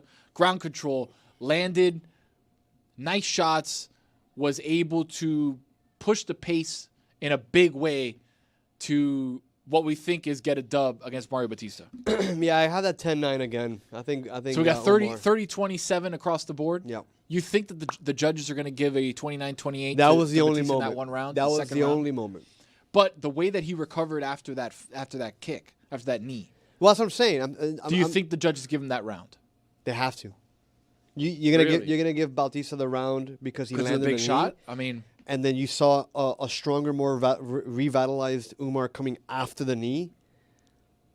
so you're I saying don't 30-27 across the board. You think our scorecard is true here? Yeah. 10-9s to all the I rounds. do. I do at 3-10-9s, and there's Khabib, dude. Dude, I'm telling you, go get Right there, the bro. trimmer and trim the face, dude. Oh wow, I got him. No, it doesn't work if you have the mustache. It does. No, do not take that. Do not take. No, dude. Take the coat. You should take the coat off. Take the shirt off. Okay, and then stand there like if you won. 30-27 across the board. Unanimous decision winner. Is it? Tell me what to choose. Umar Nurmagomedov. Yes, sir. Wow. Umar, let's sit you down here because the stream froze. Umar, what'd you think of the fight? How do you think you fought against Mario Batista, a tough fighter in this division? Let me get in the translation. Hold on. Yeah. Do I talk in Yeah, talking broken English, that's fine. talking broken English? English? No, English. Yeah. English? Yeah, I fight hard. Okay, Batista, good fighter. Not really. They never say that. No. What'd you think of when you got hit with that knee and you got folded? You came back stronger. What were you thinking in that moment? Dagestan. Umar, thank you for shaving the chest hair. I know that was going to be a lot. Good double leg there. All right, Umar Nurmagomedov gets the win against Mario Batista, 30-27 across the board. 30-27, 30-27. I just saw one of yours poke their head in through the door there. I think I saw glasses.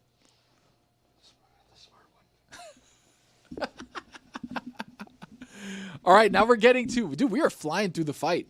An hour and 34 minutes, and we're in on the co-main event of the evening, of the afternoon over here.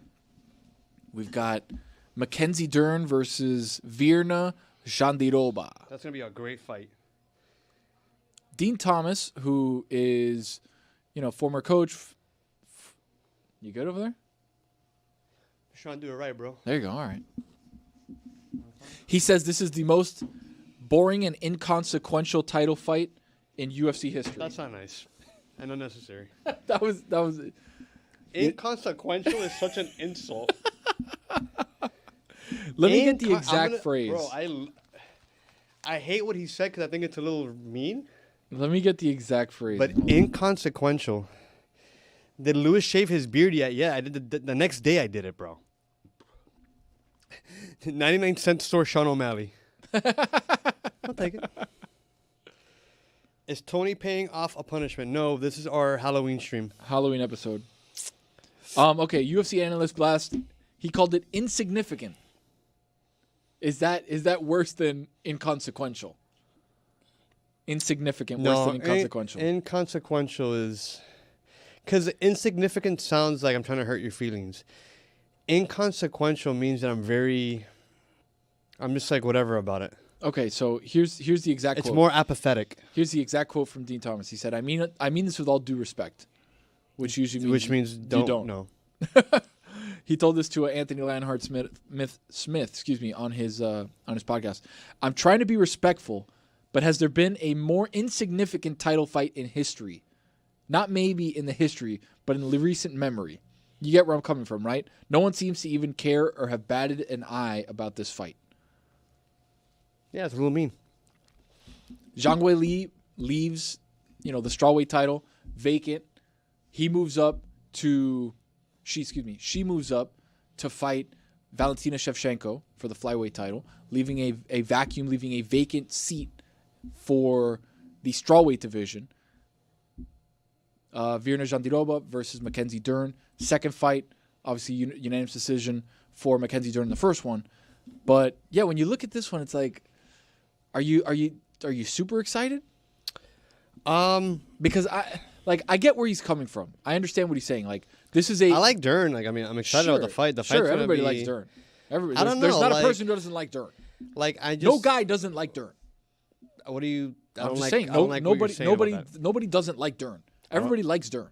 Yeah, but like you specify, like no guy. No, I'm saying like nobody that watches fighting doesn't not like Dern. I don't know. Sound a little weird the way you said it. Why did I listen. Chat deal with that. ChatGPT. No, not GPT. Our chat. You know what's funny? What does he mean? What does Lewis mean by that? Talk about ChatGPT.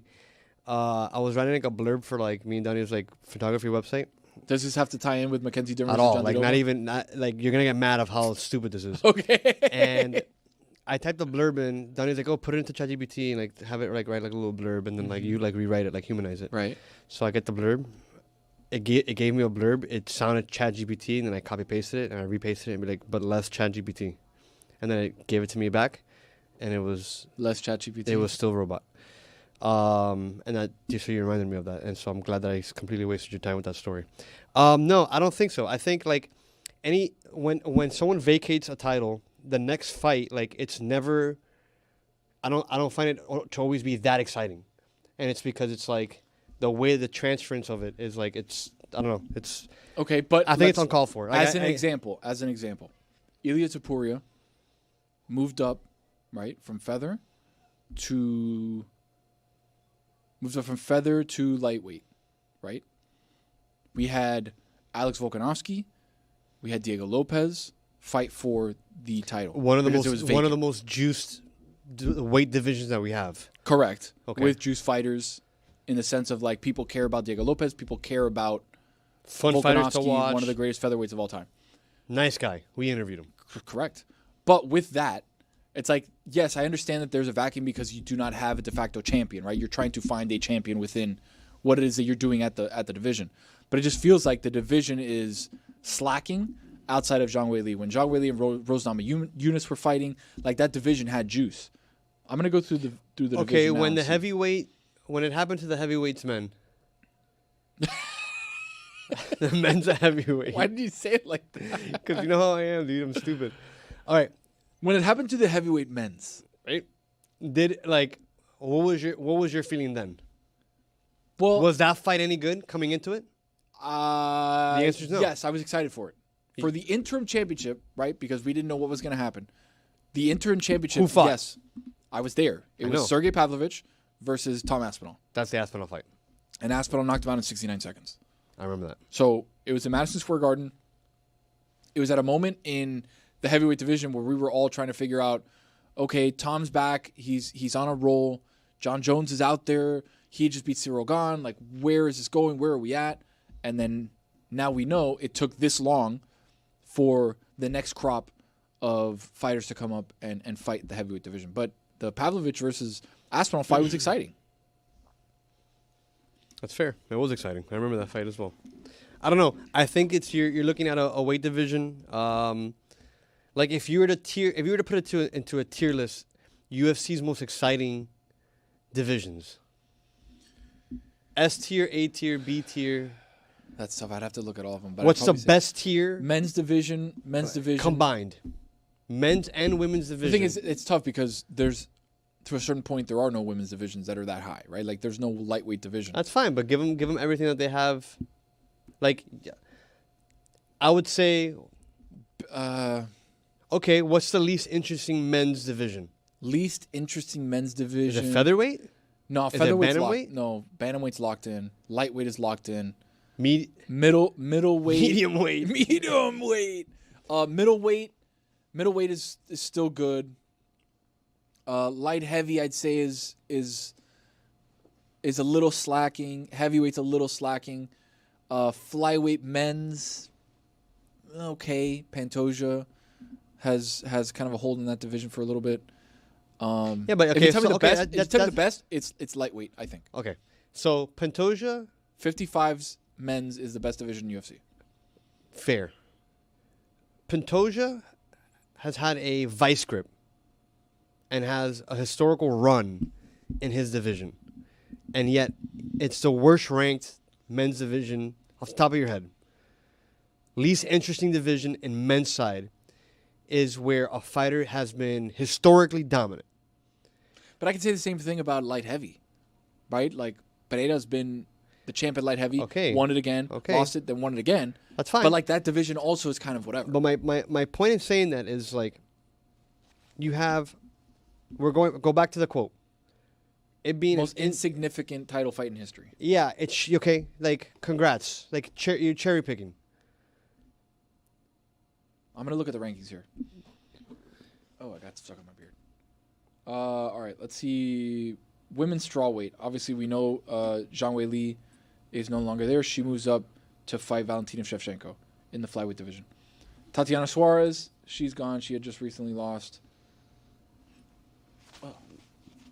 It's the cobweb. The cobweb is messing me up. Yan Xiaonan, who is dynamite. I think she's really good. Amanda Lemos. Mackenzie Dern is at 5. Luby Godinez. Baby Shark Tabitha Ricci. Jessica Andrade. Amanda Ribas. Like, you're looking at ladies that are okay. But again, this is the championship. This is the title fight. This is what you got to do. Like, and Suarez already fought, so you're not going to have her. Yan Xiaonan's not there. Jandiroba versus Dern, I guess. Okay, so be genuine about today's fight with Aspinall and Gane. I think it's. I have said his name different every time I say it. Gane. I say Gane. Gane. Yeah, you're all over the place. It's okay. Strogan, like, are we being genuine with her? Like, yeah, we're stoked about this fight because it's two bulls fighting each other. Yeah, and Tom Aspinall. I'm excited because of Tom Aspinall. Like, I legit think he's one of the best fighters on the planet. Okay, fair. But you and I off air talked about, like, yeah, I kind of wish it wasn't gone. I mean, sure, because it feels like he got. But that he got put over is what my bigger issue is that I thought he got put over because Volkov beat him and he got a split decision that kept. Once John Jones was out, once we saw John Jones retire and he's not done, he's not going to fight Tom Aspinall. It was like, all right, who's going to fight Tom Aspinall now that he's the undisputed champion of the world in the heavyweight division? And then the Gane fight happens, and then you're like, well, you can't take Gane out because he's one of the guys that is big enough, strong enough, fast enough to compete against Tom Aspinall. But Volkov, who's 40 years old, just beat him. We can't have that happen. I'm not calling it a conspiracy. I'm not saying that the Dana White and Hunter Campbell called down to the judges and said, all right, give it the split decision to Gane. But, like, this is a sport of humans judged by humans. Like, there is inherently flaws within this sport. Yeah. When you leave something to the judges, Coach Eric said the same thing. When you leave something to the judges, it's not in your hands. When it's your hands is when you finish him or her. Yeah. Like, that's how the fight is in your hands. By the way, the term cherry picking comes from. Term originates from the literal act of picking the ripest, most desirable cherries from a tree while ignoring the rest. So where we get cherry picking from? Like, where did you say it? I just feel like the writer is, like, cherry picking that fight and being like, yeah, it's an insignificant fight. Like, yeah, you're talking about, like, the most, but calling it insignificant in and of itself when it's a title. Let's be honest. Did you know it's a title fight going into it? No. And I think that's the point. The point that he's making is that. But I'm the wrong person to ask that. Sure, but you're a casual fan. Yeah, That's I'm my an point. extreme casual fan. Sure, but you're also a guy who would know, okay, like Yeah, it's true. when I tell Yeah, you it's true. UFC 322, Jack Della Maddalena versus Islam Makhachev, Valentina Shevchenko versus Zhang Weili. You know both of those are title fights. Yeah. You know you know all four of those people. But again, like, okay, but When you hear Virna Jandiroba I know, and but Mackenzie Dern, it's like, is in- that in- for a title? And then filling a vacancy, right? a vacant title. Yeah. Like, I don't know. Like, for me, of course it's going to be insignificant. Like, write a better article. Well, he said it was a podcast. So he said it, but I get what he's saying. Like, I get what he's I saying. think it was on the UFC. I think it was on the UFC to not promoting this fight the way that they probably should have. Excuse me, the way that they should have, saying this is for the title, for the strawweight title of the world. They didn't really mention it as much as they should have, right? Like this was about Tom Aspinall. Tonight is about Tom Aspinall, and that's why I said it in my monologue. You could see all the dressing, all the window dressing about Abu Dhabi and about this and about that, and it's like, oh, look how great, Jailton Almeida looks and Volkov and this and that. It's like the moment they set this thing together and they put Tom Aspinall as the headliner, as the main event to defend a once proud division, the night was about him. But they should have done a better job about the co-main event. That's all I'm saying. I agree with Dean Thomas in the way that it's an insignificant fight because it wasn't. Then highlight promoted. Then highlight the UFC's inadequacies. But that's where the issue is. It's hard to do that when you're on the payroll. Oh, because it's the UFC podcast. It's not a UFC podcast, but Dean Thomas is a part of the UFC broadcast, right? Like they go down them and like, hey, this and that. I get so it's it. hard to call that's out. probably why I work for Dan Le Batard. It's hard to call out a boss or your job. Or just don't mention it. Sure. My point is for him to go out of his way, because do you think that he's doing the UFC any favors by saying, "Oh, this is no, of course, I totally agree with you. On the flip side of it, he's doing exactly you calling out the promotion for not having a significant fight. Almost went back to the back coast, by the way. Taste it again. It might not be bad. You know what I mean? Taste it again.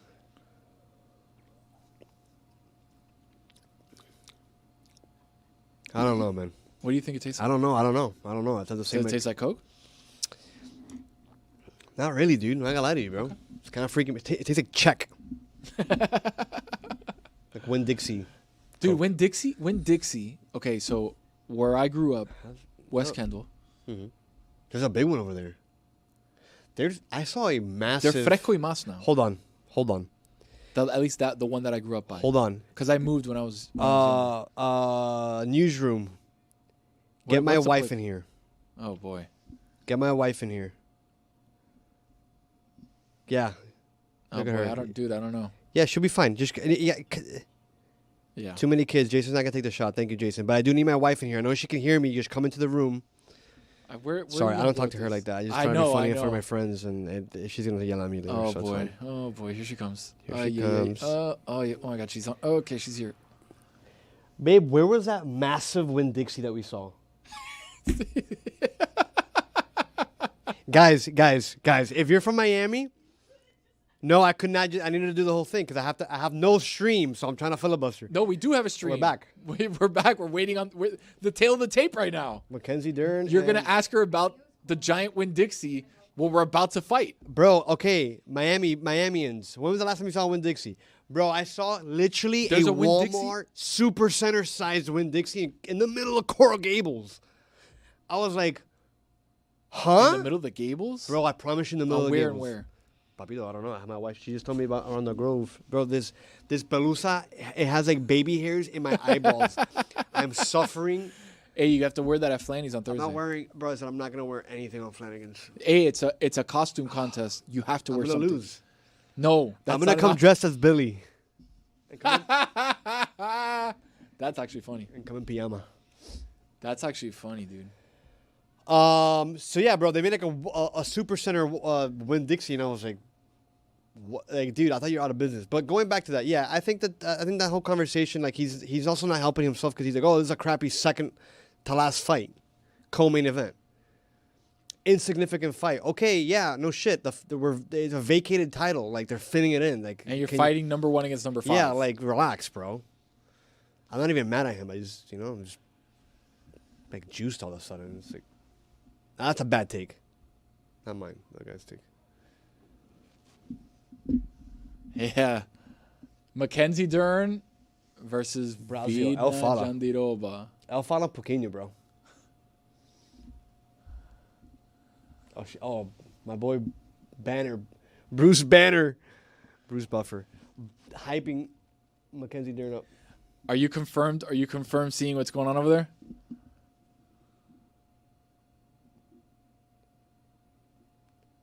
Can you confirm that, please? She's 5'3". What's that word? Jandiroba's 5'3". Wow.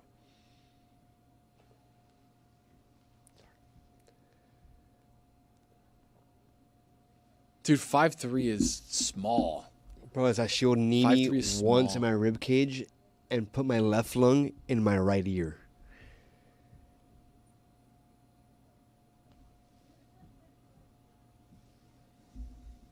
I'm actually excited about this fight. Okay, now you've gone full circle. Okay. Mark Goddard at the helm. At the helm there, looking like a Sasquatch out there, looking like you, bro. All right, MMA Hangout presented by Boost Mobile. We are in the co-main event. Mackenzie Dern versus Virna Jandiroba. El Fala Pouquinho. This is a 5-year rematch in the making. Last time they fought was 2020. As we know, Mackenzie Dern with the unanimous decision. Here we go. We're touching gloves. Oh, we're not touching No gloves, touching and we're gloves. underway. These guys do not like each other. These Jandiroba ladies, versus excuse me. Dern.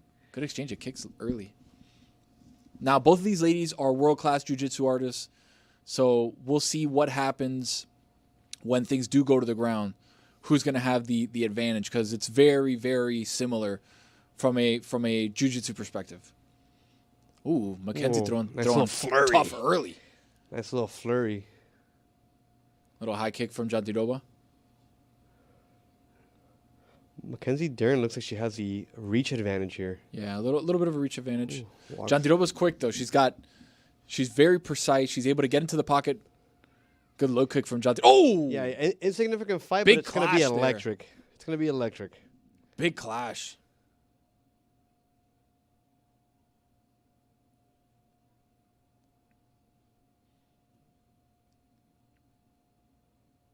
A lot of movement here in the center of the ring. Yeah. But again, it's about they're standing and striking now. Let's see who has the first takedown attempt and how offensive they're going to be. The UFC clock presented by Kick has a little K on it. Oh! Big right hand from Mackenzie Dern. Big kick there. Great Here we defense. go, all right, Oh, let's see. great defense. Both ladies slip. Jandiroba back up off the cage. Oh, nice no. jab. Nice jab from Wow, Dern. touched her. Nice jab from Dern. Great touch. It looks like Jandiroba's above her left eye. There's already a little something Little red there. mark right there. Nice little exchange there. Dern's had a couple nice right hand shots.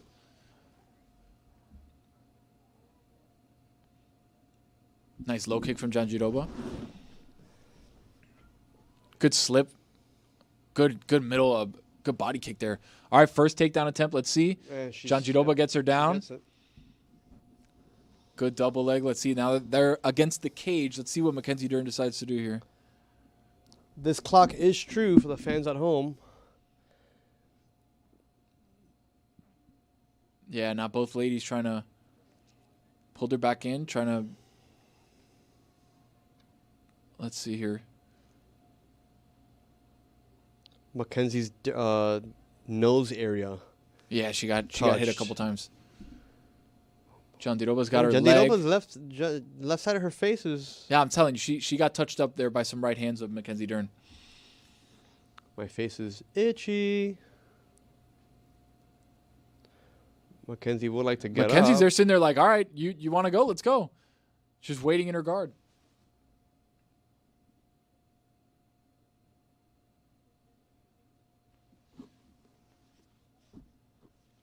Wow. All right. Clinch against the cage here. Got the underhook in. Jandiroba's using her knee as a kind Yeah, of buffer as a there uh-huh. against the cage. All right, back to the center of the octagon. Here we go. Been a good first round so far. Yeah. Good exchanges. Oh, nice right hand from Dern. Nice left jab. boxing is sharp for Yeah, Mackenzie. yeah. Oh, nice kick. Jandiroba's another takedown, but Does that count? Yeah. she's got 2 legs here. Let's see if she's trying to get something.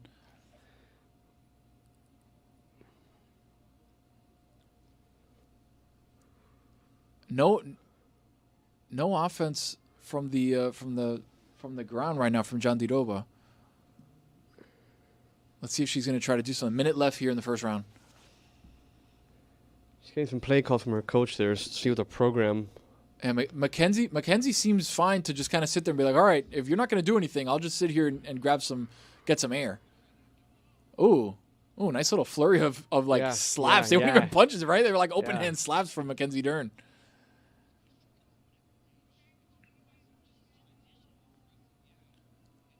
Good knee there. Good low knee from Jandiroba. Just getting to a couple. Oh, good knee there. Good knee there from Virna again. Pushed her back down to the fence. Oh, another big knee. Huge from Dern. knee. How are we scoring this, T? I'm gonna go. Got 13 seconds left. Gabe, start putting up the 10-9 for Dern for me. I got the same. I mean, I think that she's had a lot more significant strikes. She was able to land. She's been able to land jabs. She's been able to land overhand rights.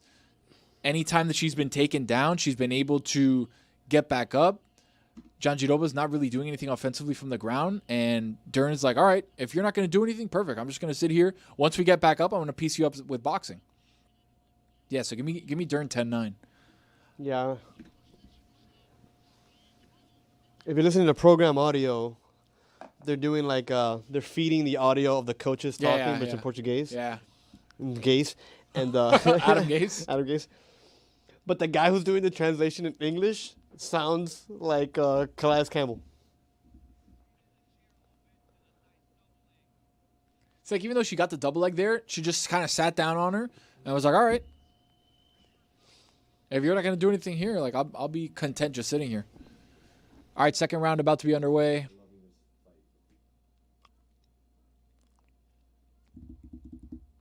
Round 2, here we go. Yeah, my boy, Hunter.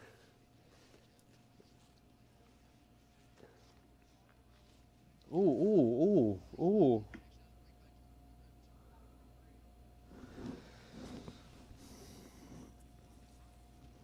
Jandiroba's got to figure it out. Okay, takedown attempt from Dern. Get her against the fence here.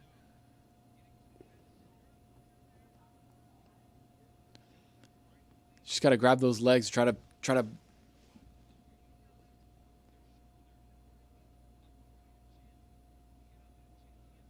Oh, good Great release breakout. there. Yeah, Yeah. good release. Oh, Bro, it's that felt like a big right hand Yeah. from Dern. Dern threw a big kick there. 5 or 6 punch combination from Dern.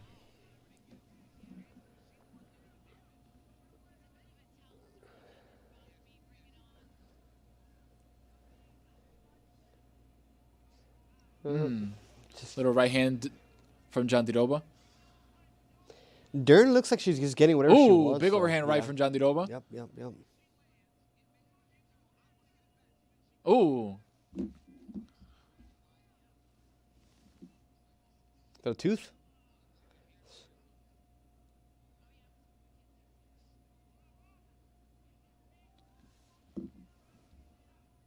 Ooh. Great dodge. Good slip, yeah. Great slip, dude. Little parry. A little parry action there.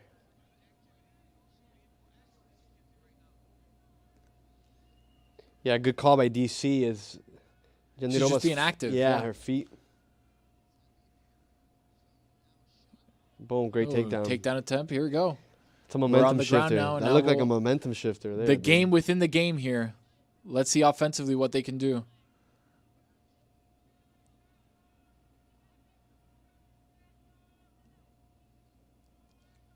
Just exchanging Ooh, shots those on the are- those bottom. are- Yeah. Good 12-6 elbow from Dern.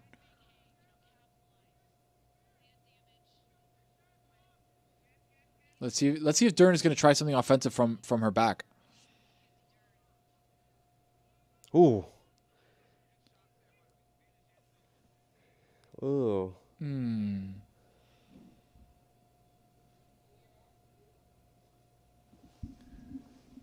Good fight so far. Great fight so far. Great fight so far. DirecTV went down for a second, but we'll get back up in a second. Yeah. Jandiroba, much more active in that second last round. Yeah, in that last round, she was more active. In the corner, they're like, "Hey, we need you to wake up because Dern is getting whatever she wants. She's hitting you with 4, 5, 6 punch combinations, and you're just kind of sitting back, and it's cute to smile and be like, "Oh yeah, that doesn't affect me." But the judges are not. But the judges are going to say like, "Yeah, you took some major damage, and even though you're getting the takedowns, you didn't really do anything with said takedowns." Yeah. So it's kind of tough when. Hold on, I'm getting it up. Trying to. Oh yeah, we're just gonna pull it up here on our local stream. Yeah. Yeah, Jason's gonna keep the clock going so we know. Got the fight here on my computer. Yeah, we're just gonna put the fight up here so we can see it. All right, we're at the 2:35 mark within the stream here. Probably a little behind some of you guys watching it live. Our clock is still running up here, so we're probably. Might need to refresh it there. It's getting caught at the 2:38-minute mark.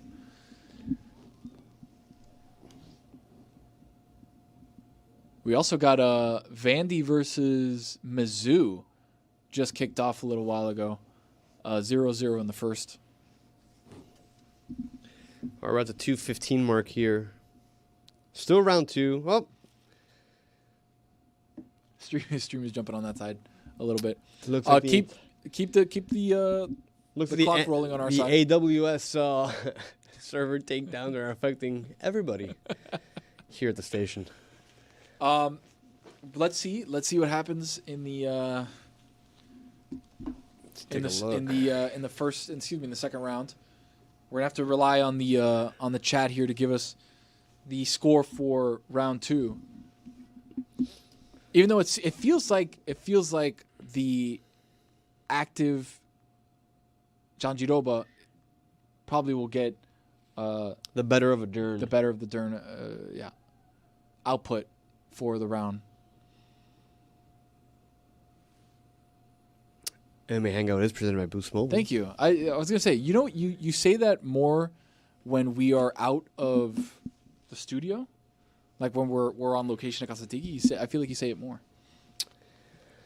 There's a couple things on my mind, given the extra production today. I think it's pretty cool that we're in here. So, but there's a lot more bells and whistles. A couple more plates we got to spin.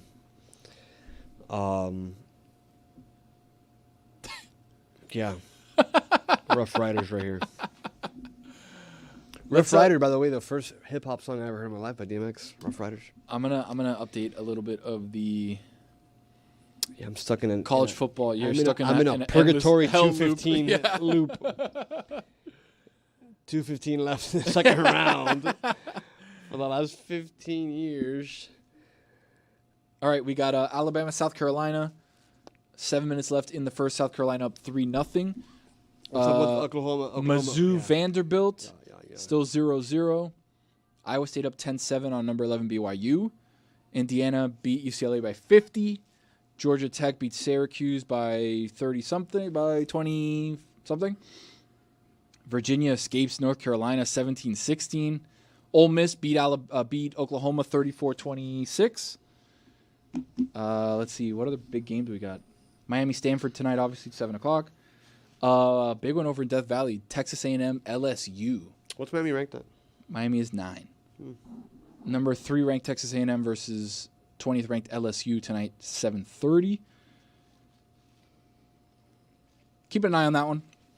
Seeing what happens with LSU. So we should be exciting. Good. It's been a good season of college football so far. Been a very good season of college football so far. We are locking in here on the fight again to be able to. Has it been a good NFL season? Has it been a good NFL season? Yeah. I think it's always a good NFL season. It's a very, the parity of this season in the NFL is unlike any other. I think it's completely wide open. On both conferences, I think it's completely wide open. The Ravens are 1-5. Ravens are 1-5. The Chiefs are now starting to get it back. The Colts are kind of the best team in football. Chargers are The best sometimes wild card. good, Sometimes not great. good. Yeah, sometimes maybe good, sometimes maybe shit. Well. All right, we're back here. We pulled up the stream. We're back up. Oh, wow, look at that. Round 3, 3 minutes and 27 seconds left. Both ladies against the cage right now. Jandiroba with her back to the cage. Dern with a couple of knees here, trying to get active. Mackenzie Dern's braids popping out.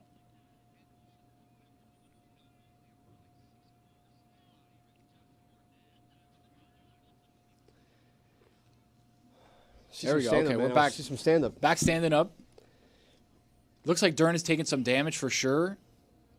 Ooh, big left hand from Jandiroba.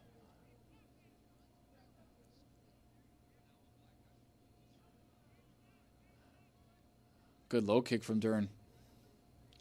Yeah, Mackenzie Dern has a little bit of a black eye underneath Ooh, that good right left eye. from Dern.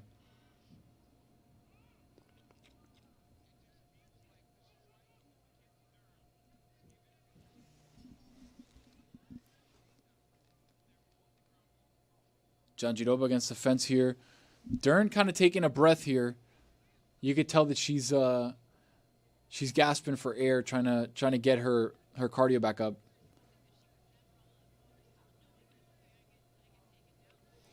I like that Dern tries to find spots of pain, and she the small foot stomping, like the little in between shots. Good left from Jandiroba.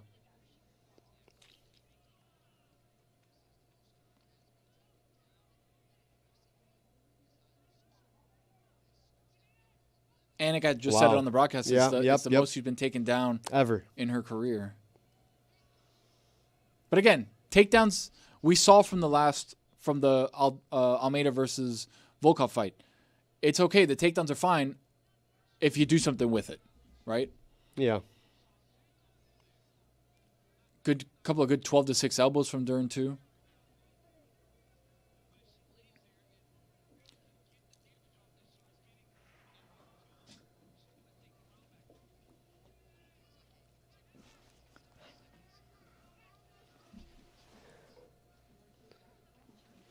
See my baby. So I'm saying hi to her.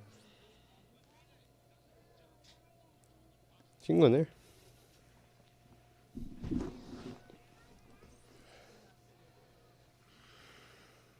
$52 seconds left here. Dern on her back, and I mean, outside of a couple hammer fists. Oh, errant cam there. Jason just took a wild camera there for the UFC stream there. Take camera 9? No, it's camera 54. Ooh, some tough elbows from Dern. Not much jiu-jitsu going on. There's not a ton of offense here from the guard, which I'm surprised by. Right? Like, it's been a very, big.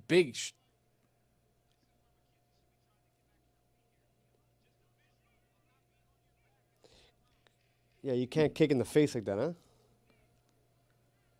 If you got to get up quick. There we go.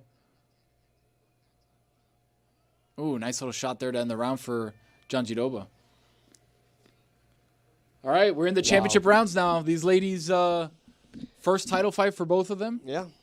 Getting into the championship rounds of round 4 and 5. Both ladies with significant swelling on the eyes. Yeah, she has some damage to her. She's cutting some elbows for sure. And Dern, also, if they pan over to her in the corner, you're going to see some swelling in the right eye as well. In the eyes, yeah.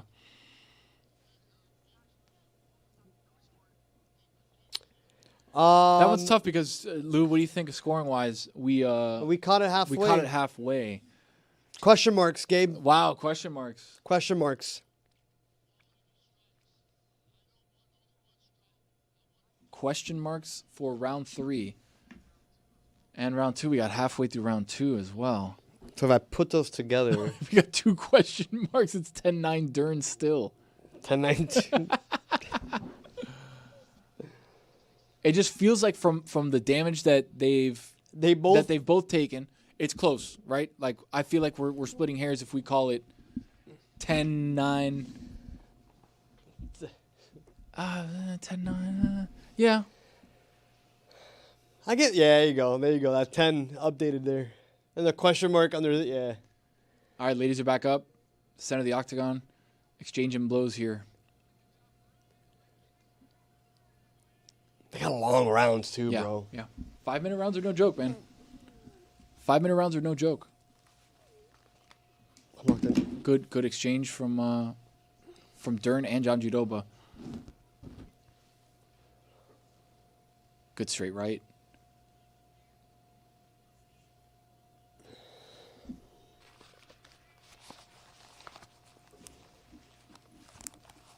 Both ladies now starting to.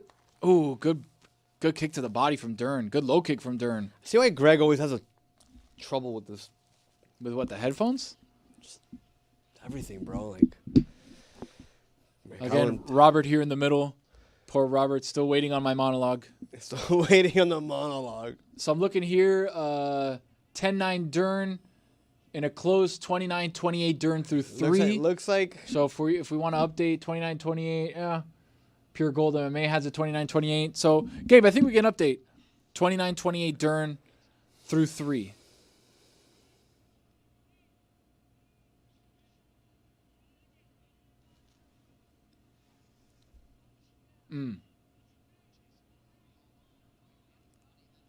Oh, good right from Jandiroba. Great hit. Dern leading significant strikes 53-38. I think we see a knockout in this round. Really? Yeah, I think someone's going to I get still knocked think out. it goes the distance, man.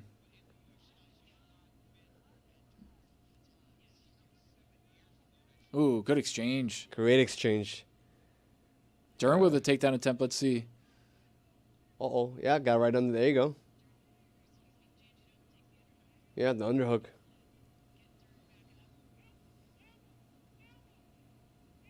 There you go. Boom. Somebody called for an elbow from the corner. And then Let's see and then who got it the is. elbow. Yeah.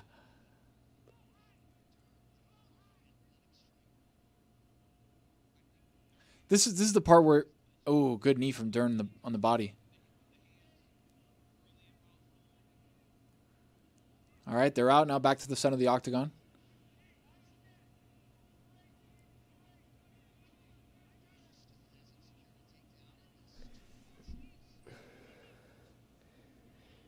Interesting stat from John Anik. Dern has yet to secure a takedown in both of the fights between Ooh, good Jandiroba. left hand from Jandiroba. Oh, both landed with Yeah. right hands. Yeah.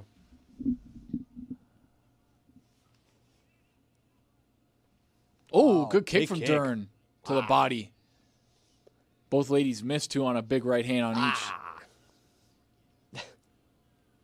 Here we go. Okay, no takedown there. I thought there was going to be a... Oh, Yeah, Virna's throwing down big time after those hits. it's just when you step all gas, dude, it's tough to, in these rounds, to keep the To keep it intensity up. and keep the pace. Oh, good takedown. But again, what do you do with it? You get the takedown, but what do you do? Yeah, DC's saying it. Why is she taking so long for?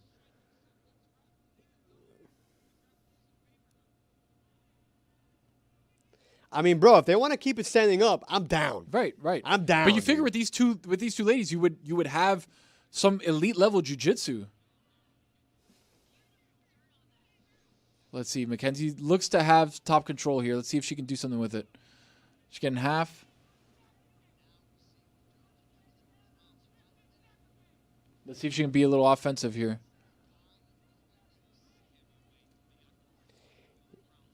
DC said he can start hearing the ground shake with the heavyweights on the way in. Heavyweight division is electric, dude. When it's at the top of when it's at the peak, it's electric.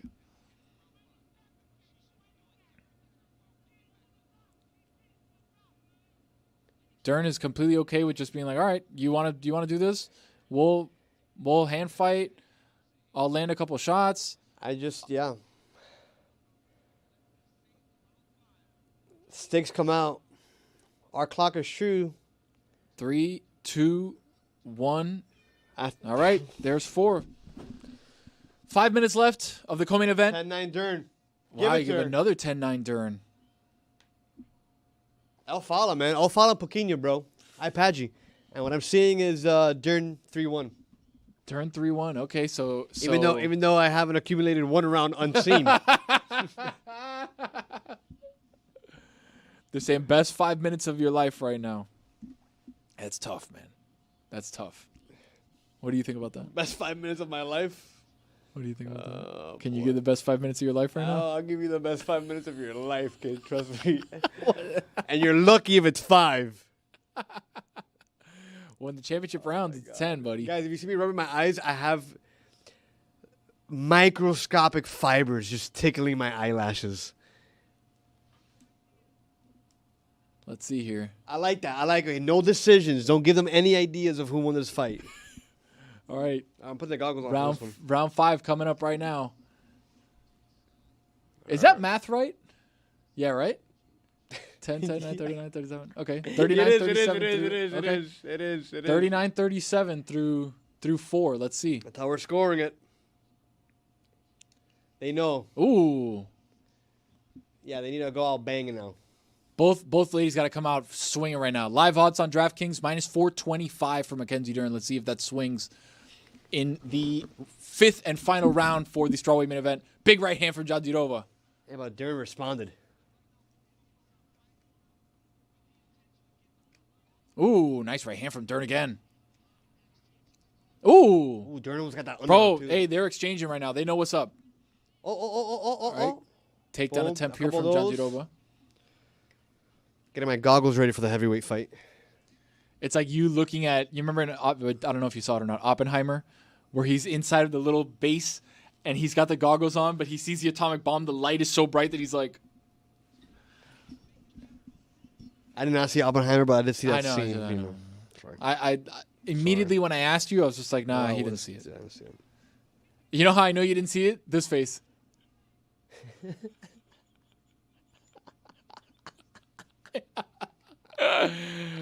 Just like that. That was your face to me. Jason, zoom in on Robert really quick again.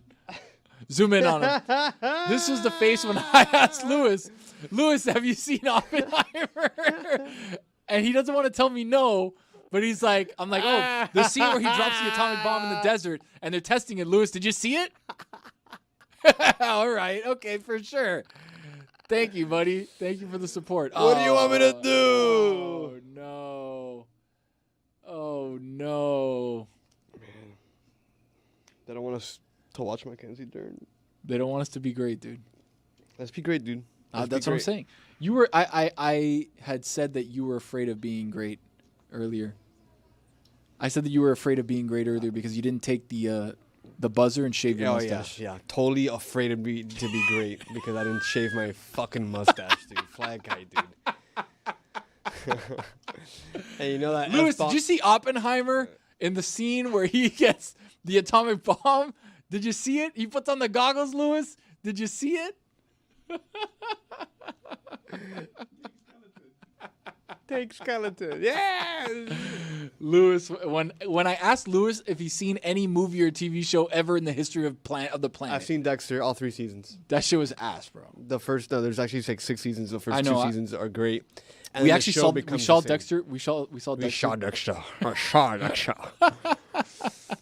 What, Sean Connery? We saw Dexter. We saw Dexter during the pandemic, and I knew the show was absolutely chopped when he has a boat outside of his apartment in Kendall, and he takes the boat to the Biscayne Bay. So I knew it was chopped right then and there. That's so gas, bro. I was like, wish you could do that. I was like, Blood is it Blue Martini, and then also taking the canals in the hammocks. Yeah, taking the canals over to Nixon Sandbar. Okay, yeah, sure, to dispose of bodies. Yeah, okay, with no one seeing you. Oh, my program's telling me play action. Yeah, I love it. I love when there's a play action somewhere. Yeah. That's what we need more in play action. All right, we are a minute and 28. True. The clock is true here for Jandiroba versus Dern. Gabe, I'm gonna have to call it. Give me question marks on round 5. Question marks on round 5, please. And via the question marks, me, Tony Claudio here, I've got it 39-37. 39-37. Mackenzie Dern and new strawweight champion. Wow. There's no way of us knowing. Yeah, no. It's Anyways, in unrelated news, Tony, what are you cooking up this week for your top 5? Well, I got to see the games. Are you telling me the place that I'm going to do it at? Because a little bit of both. Because you usually go in with a theme. You usually have a theme that you. The theme is going to be things that are to be anticipated for later on in the week. So where I'm going to be doing the top 5 from is a place near and dear to not only my heart but our hearts collectively as Miamians. And, the Clevelander. No, I said as Miamians. Maybe top 5 spooky names. Haha, Clinton Dix. I think it's a little ominous. Yeah, I think it's like a Pennywise the clown situation there. Okay. Cam Scataboo. Hey, I like that. I like that. Yeah, I like that. I was gonna say Jackson Fart. But that's not scary. Okay, places that near and dear to our heart. Do you want to give me some? Okay, can I guess? Sure. Or are we? Sure. Again, it's on later on in the week too, so. So don't ruin it. Don't ruin the location. Okay, is it gonna be? Is it a place that you eat at? Yes. Wow. How did I know that your ass was thinking about food? Actually, I'm gonna see if there's any more brisket in there. Bautista's chicken wing. Go off with a buster. Go ahead. No. You're good. We're getting the stream back. Okay, a place. Is it Shadow IU? You doing it from Shadow IU? No, damn. I might have to pull up there later, another day. Back control room. The clock is over, right? The fight. Okay, fight is over right now. We are getting told from the control room. Fight is over. Let's see if I do like being caught up in mystery and suspense. Sure. I also want to see if our scoring was true. I also want to see because if it was a Dern, I don't know. They're showing Jandiroba with that was a big left hand. Oh, and the bubble under her eye jiggled. Yeah, that's not good. From the last 5 years, from what it was in the 2020 fight, Mackenzie Dern versus Jandiroba 1, what we saw 2 is just what Laura Sanko said. Better striking for Mackenzie, better wrestling and grappling for Jandiroba. Damn, but look at that takedowns landed. Yeah, but again, if you didn't do anything with it, it doesn't matter if you took me down 175 times. Literally, I want to see if the judges can stay consistent and how they've been carding this. All right, we're going right to it. If they're consistent, it's Dern. Let's see. Bring up the scorecard.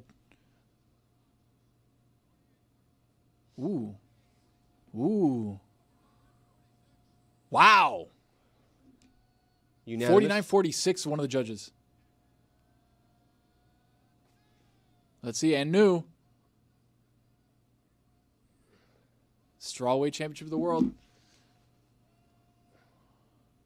Nice. Wow. Dude. Mackenzie Dern. Yeah, and one of the judges thought it was such a beatdown that they gave her a 49-46. Mackenzie Dern touches strawweight gold for the first time in her career.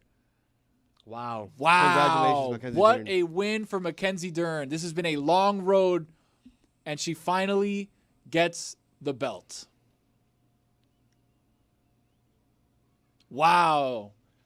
All right, DC, about to talk to Mackenzie Dern. That eye is puffy.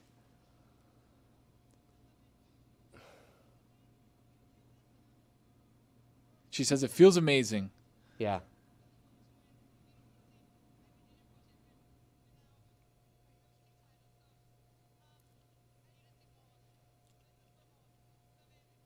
Wow. Alfala. So an insignificant fight, according to Dean Thomas. actually proves to be a pretty good fight. A pretty good fight. Pretty good fight, dude. And insignificant is maybe what he was doing is laying the groundwork, right, and putting it out there in the universe to lower the expectations. No. To then be surprised by what happens afterwards. It's a very Anthony Claudio spin. Just trying to be positive. Yeah. Yeah. Robert, what'd you think of that? Robert? Okay, you haven't seen Oppenheimer either. Okay. He hasn't seen Oppenheimer. No, he got blown up by Oppenheimer. That's why he looked like that. No, he actually drank from the wrong cup in Indiana Jones in The Last Crusade. Oh. Robert was there in both instances when they testing the nukes and in the filming of Indiana Jones.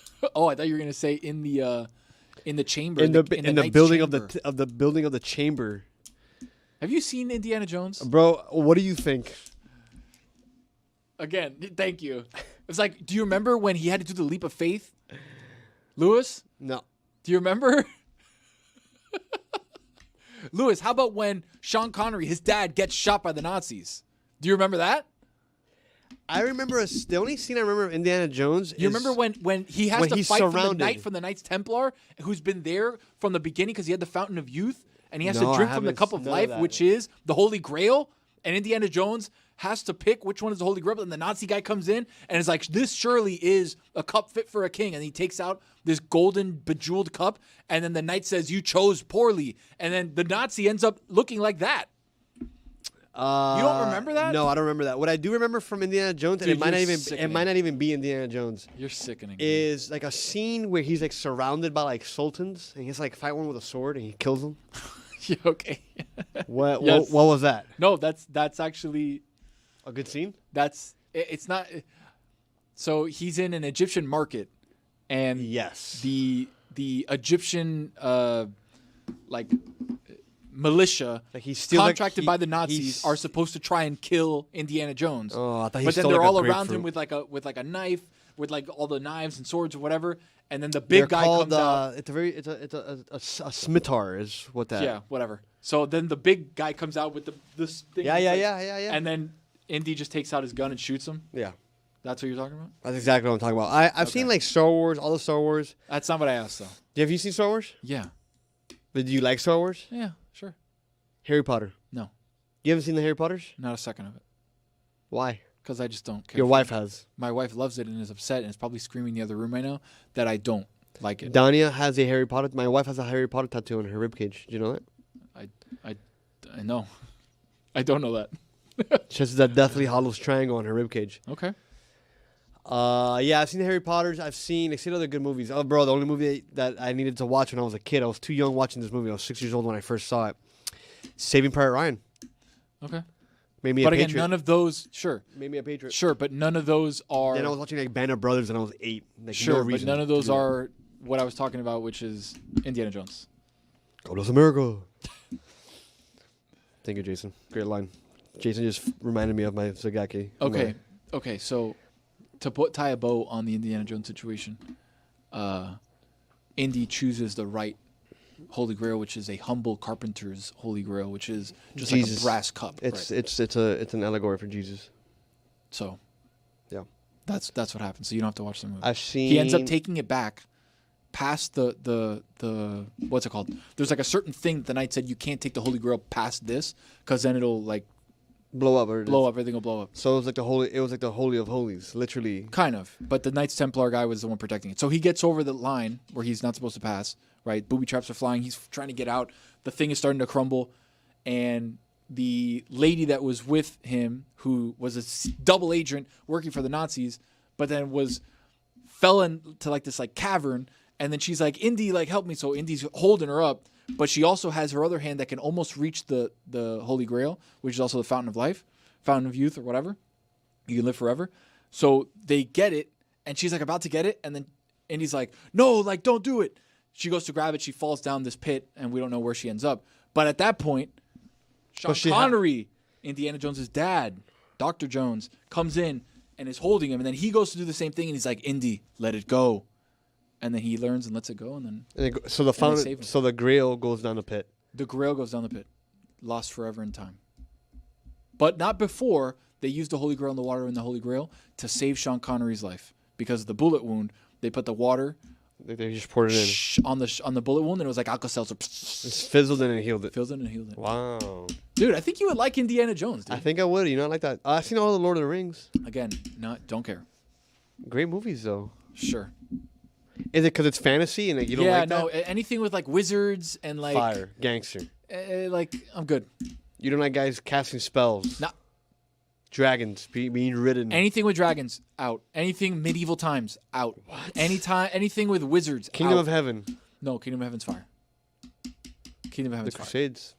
It is Hey, the medieval, but Crusades- it's more crusade than medieval. The Crusades, one of the most Kind of crazy.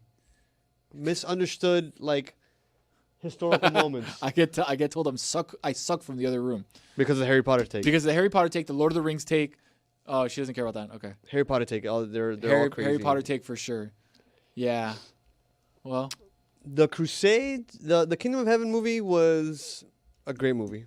Kingdom of Heaven's fire. I love Kingdom of Heaven. Edward Norton was great in it. But the Crusades historically misrepresented. Didn't work.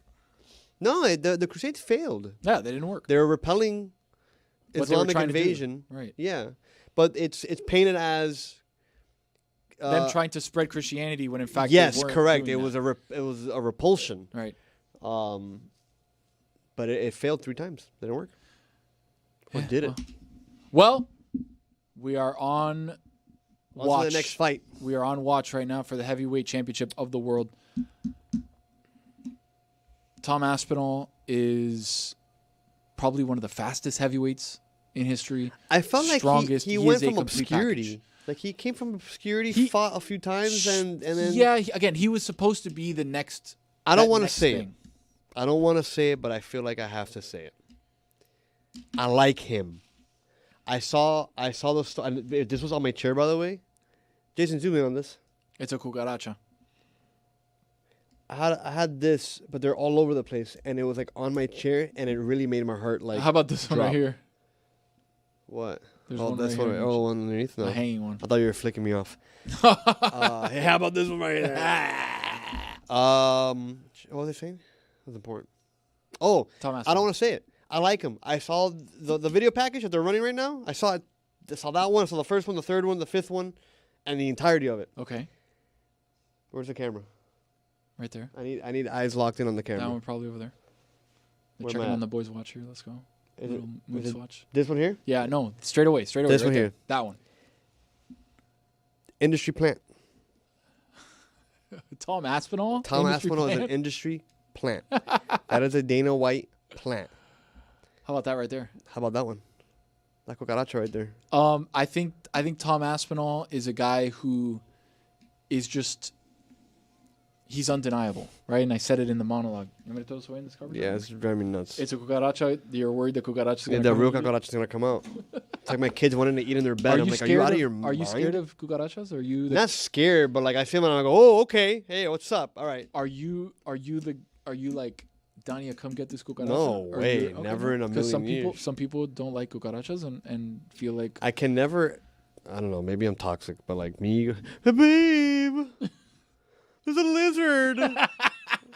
There's a lizard in the. It's the one. It's the white ones. oh, I had that happen to me. Those are good in the house, bro. Those are not good in the house. All lizards are bad in the house. No. Yeah. Why?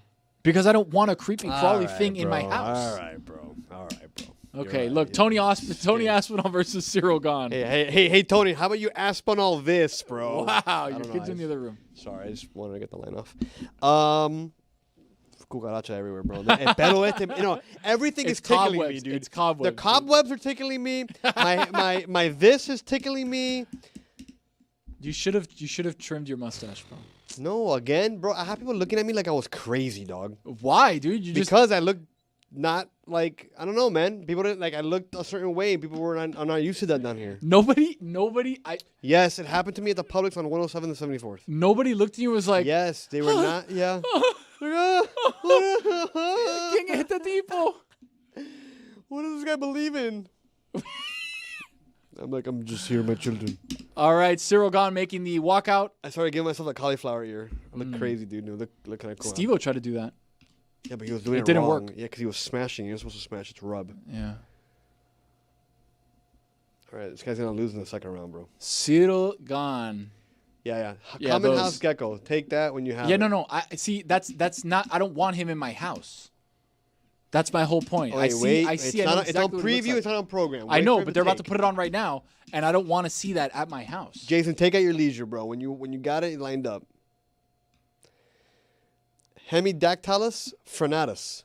I don't want to see that at my house. Okay, here's there why was they're one good. in the drain of my shower, and I had to No. push him back down the drain. Yeah, that one got a little lost. But if you see one like downstairs, like in a corner in the top of the roof, bro, it's eating spiders. It's taking care of. It's some living pests. in my house rent free, and Yeah. nobody lives in my house rent free. Yeah, buddy. but everybody's got to pay. Well, how about the bugs that live there that he's taking out for you for free? No, I have a Zevo.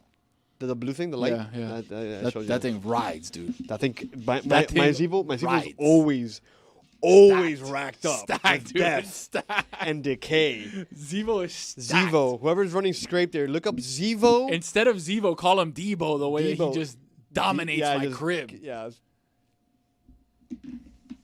I like that. The way he dominates my crib. Pause. Hey yo. Yeah, exactly. Yeah, exactly, dude. Zagak. I can see how Dan, so one thing Dan's always, bro, since we moved into the Elster, guys, you should know this. Dan has right here, okay, so we have this camera here. This is our wide camera. Then we have this camera. This is like our side angle. By the way, sidebar, really quick. Then we have that camera. That's Really our quick back camera. sidebar. They're saying on the broadcast that he forgot his cup. So they're gonna have to go get his cup and then bring it in.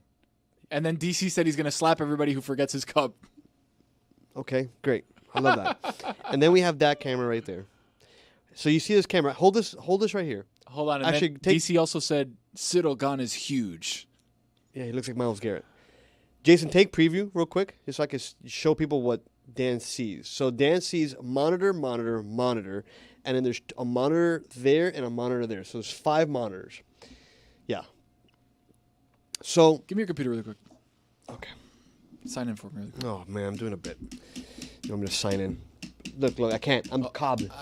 Cobbin. My point is, like, I could see how he sometimes gets confused. Jason. I know. Jason's yelling at me. It's not your fault. It's not my fault. It's not your fault, Jason. Dan chose all these monitors, right? Everyone sees them on the stream. And then once a month after show, Dan's like, there's a lot of stuff going on in front of me. But I can see why it's kind of like a prison of his own doing. Anyways, let me go grab this computer for Tony. Just so we can lock in here because we're About to hit the main show. yeah. All right, MMA Hangout, presented by Boost Mobile. We are on the final fight of the night from Abu Dhabi. We're here in the DLS studio. No Kasatiki tonight, Dead Flamingo, excuse me. But shout out to our boys and girls out there, always holding it down with the Red Bulls. We're going to try to pull up the stream elsewhere. Yeah. We've got the walkout for Tom Aspinall happening at some point soon.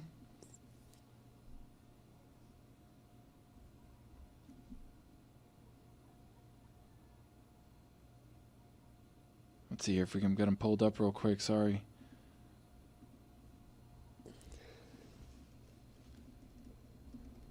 Dude, Angel just sent us an updated like LED, and it's so fire. It's so fire. Yeah, if you can, Jason. Sorry, I'm talking. Jason, our director, talking to me in my ear, and me responding to him on air. Super Greg Cody. All right, let me lock us see in here, here. buddy. Lock us in here, buddy. I was told I was given some credentials. Yeah. I want the one with that dragon face. Social sharing. Tiki. Let's take a look. DLS.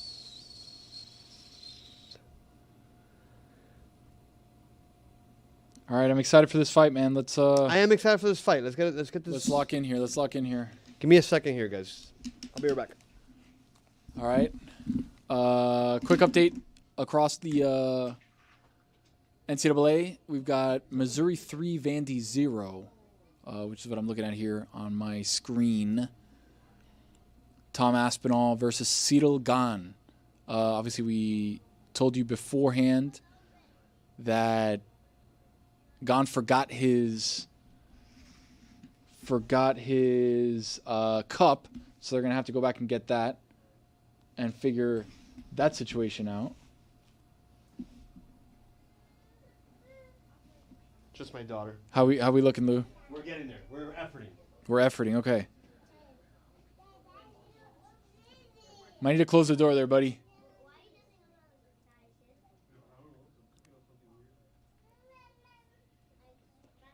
All right, we are somewhere close. Let's see if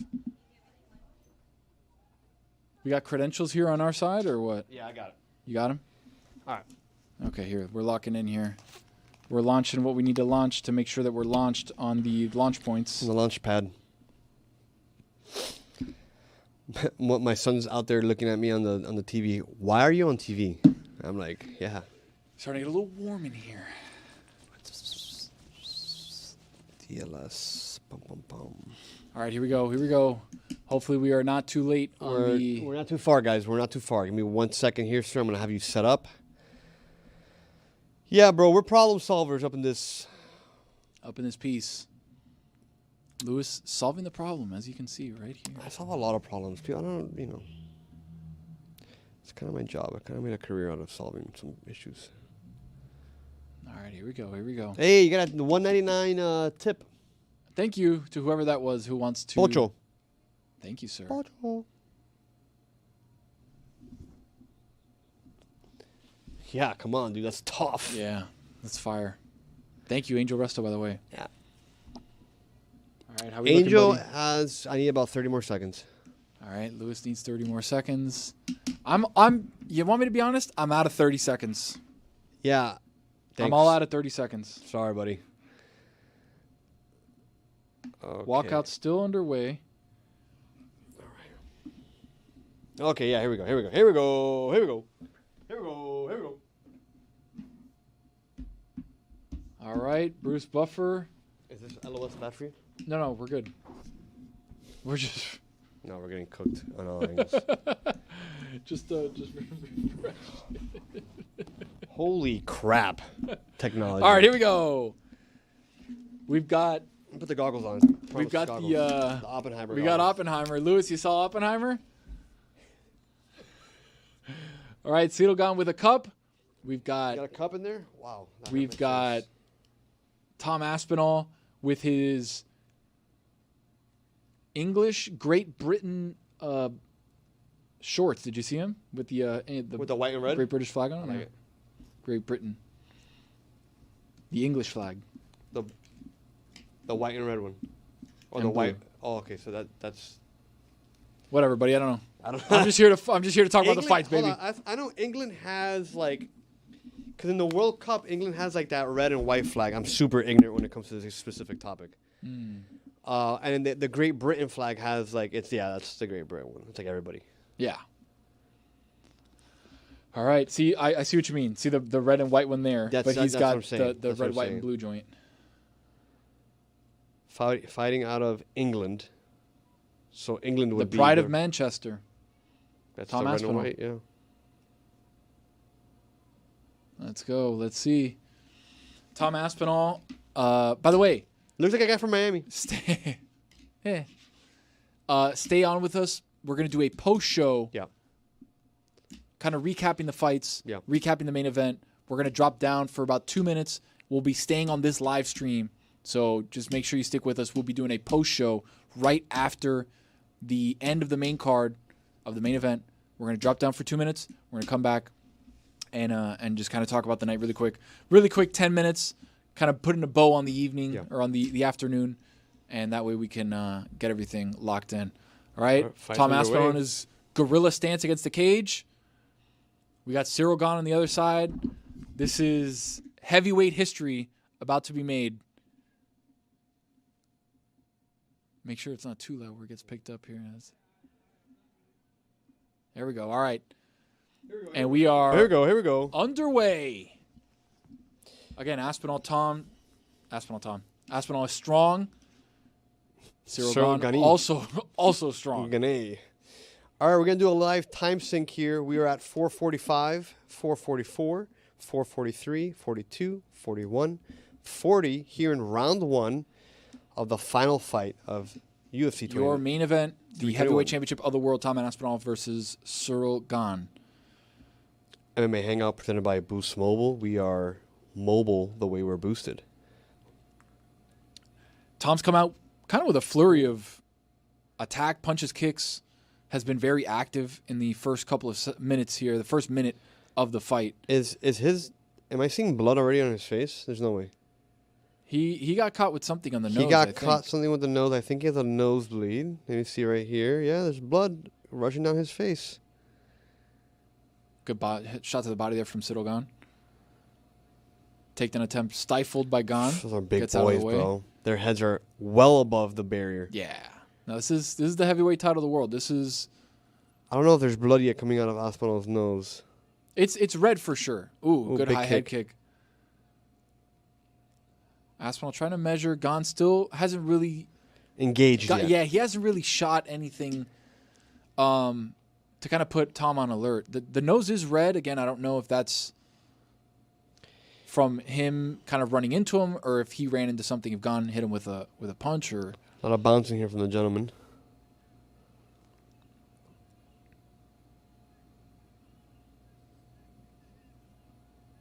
Good right hand from Aspinall.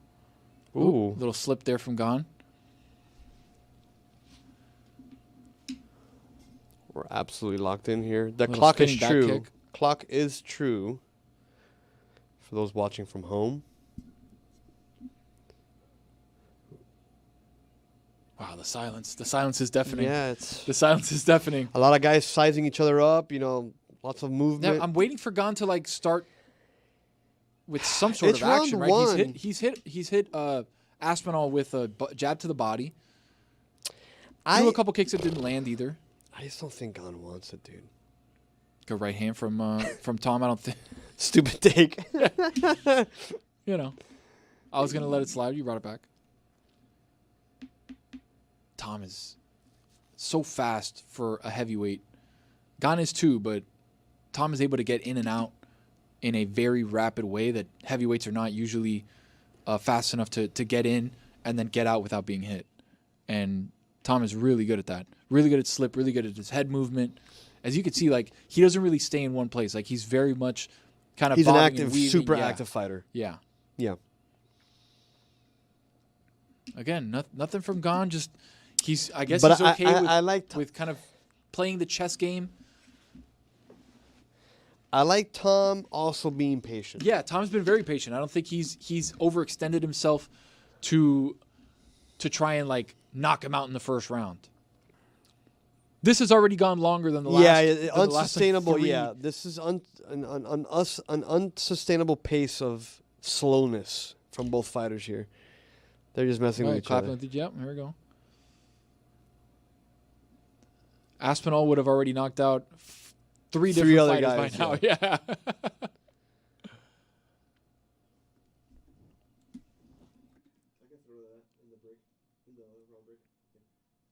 All right, guys, still kind of measuring out. Minute left on the clock here. The clock you see on here is true. It's true clock. Got to give a huge thanks to the team. Nice low kick from Tom Aspinall. Dude, Gane statistically. Surprised he's thrown 37 significant strikes already. Doesn't feel like he's really done anything. 17 happened in the first 15 seconds. I was going to say, I feel like he's been kind of very laxed in this. Tom is bleeding from his nose. Yeah. That is confirmed. Ooh. Gane is strong, man. Gane is real strong. Eye poke there from Gane. Yeah, he got him good. Oof. Damn, that hurts. Not like this. Oh, damn. Yeah, he kind of dragged it too. Damn, an eye poke from Ciryl Gane to the champion, Tom Aspinall. Yeah, oof. That's the thing, man. And those are strong, meaty fingers. Yeah. Ah, damn. And that's something that can completely derail a fight. What are they gonna do They're here? gonna bring in the doctor. Uh, They're gonna bring the doctor. Just kind of clean some of the sweat and some of the blood out of his eye. Let's see. This is not good. Wow, no way it ends like this. This is not good for Dana White. That is not good for Dana White. Damn. That's not that. You don't want to see it like that, man.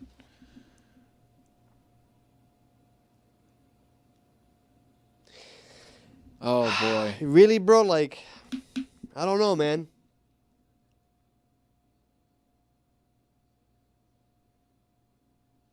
Yeah. DC just said if he says he can't see, they'll stop the fight.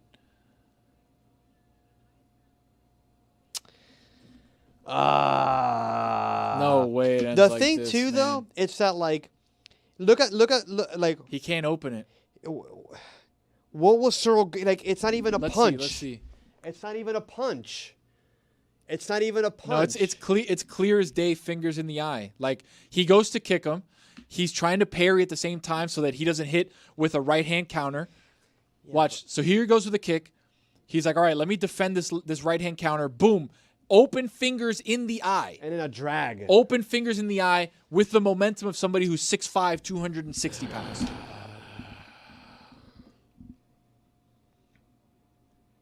He's got 5 minutes. He's got 5 minutes. Yeah, exactly. That's how I feel right now. That's us if we waited for 2 hours and this is what it looks like. This is what it looks like. And bro. this is what it looks like. All right. All right. Doctor's still looking at his eye. He's really trying to get whatever it is out.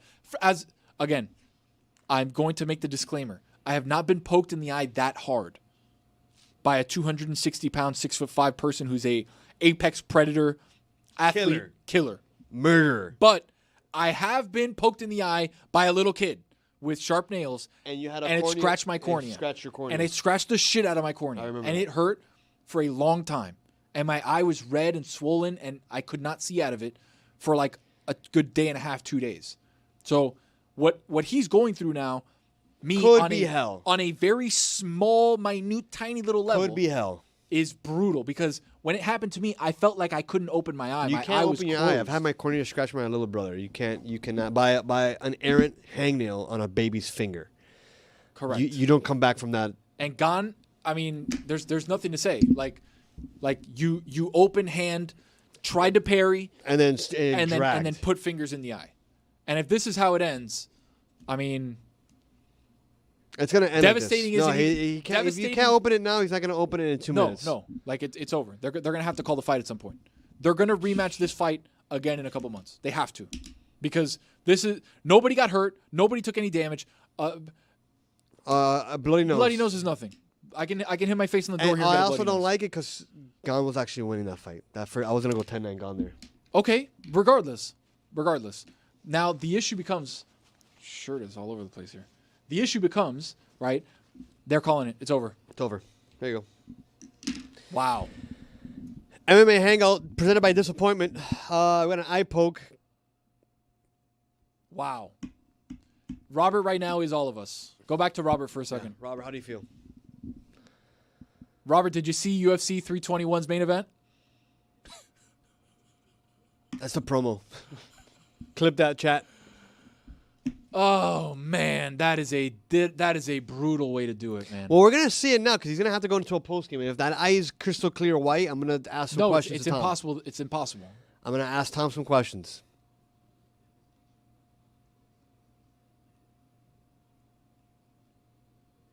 It's over. Like, yeah, it's over. The chance of him getting another shot at the title is basically done.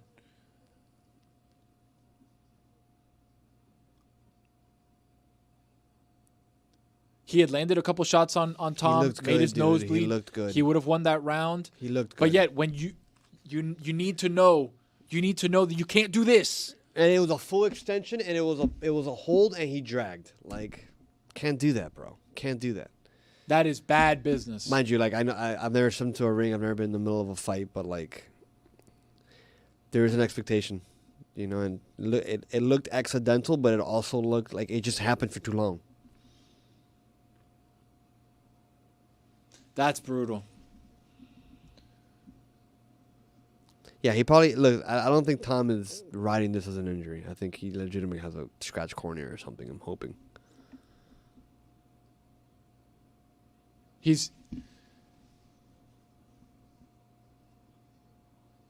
We're here listening to the live audio. Yeah, Tom correct. says, "Let's go." He says, "I can't see out of my eye, mate."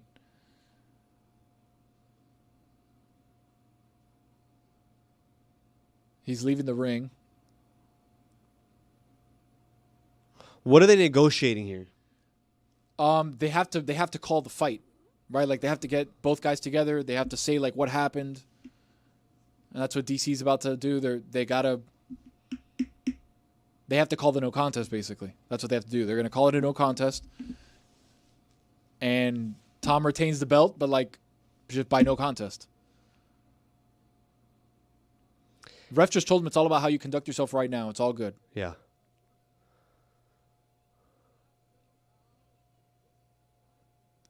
I love that line from the ref.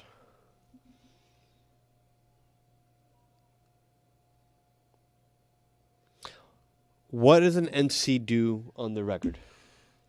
I mean, nothing, right? There's context supplied. DC's talking to Tom right now. Let's see. Give us a second. We're going to listen. We'll relay.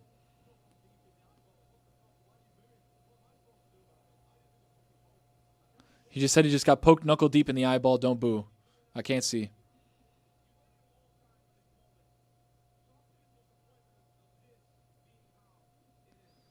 He just told the crowd, like, what the F are you booing about? He just got poked knuckle deep in my eyeball.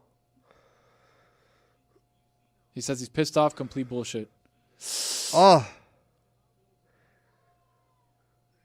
Oh. Oh, that middle finger just dug. He got poked in both eyes. Wow. Wow, Tom's showing some raw emotion there, telling everyone to F off, dude. Flat kite, dude. He got poked with not one, but both eyes he got poked. He got poked in both eyes. And now they're going to Ciryl Gane to see what he has to say. Robert is all of us right now. Sorry, we're trying to catch up to DC, talking to Gane saying very sorry. He's apologizing profusely.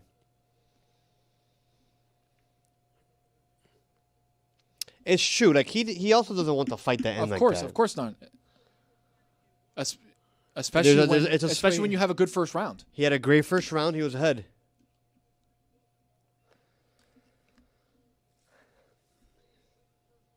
DC's asking him what he wants to do next, if he wants to rebook this or how this is going to go.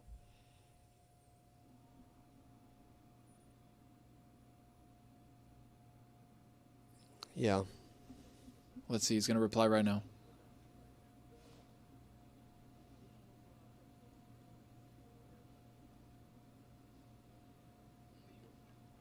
Yeah, like he doesn't want that game to end that way.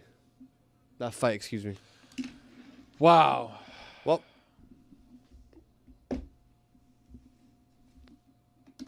turning off my TV program. Wow. Okay. Well, we're gonna go down for go down for about a minute or two, and we are gonna get a post game kind of reviewing all the fights.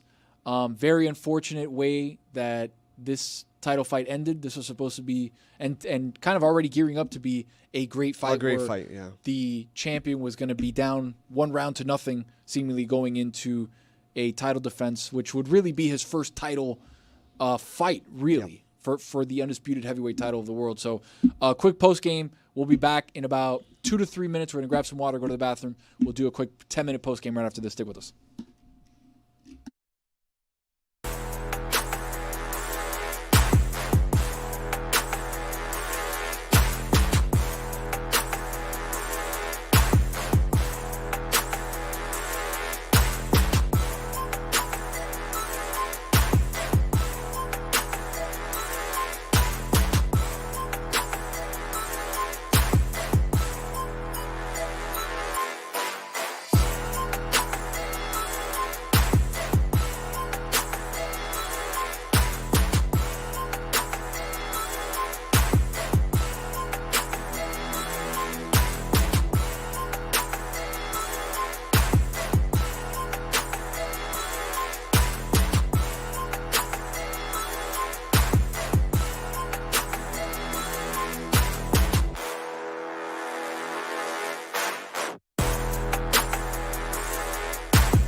All right, that's how the heavyweight championship of the world was decided right there by a double eye poke. And then we will pan over to all of our reactions right now.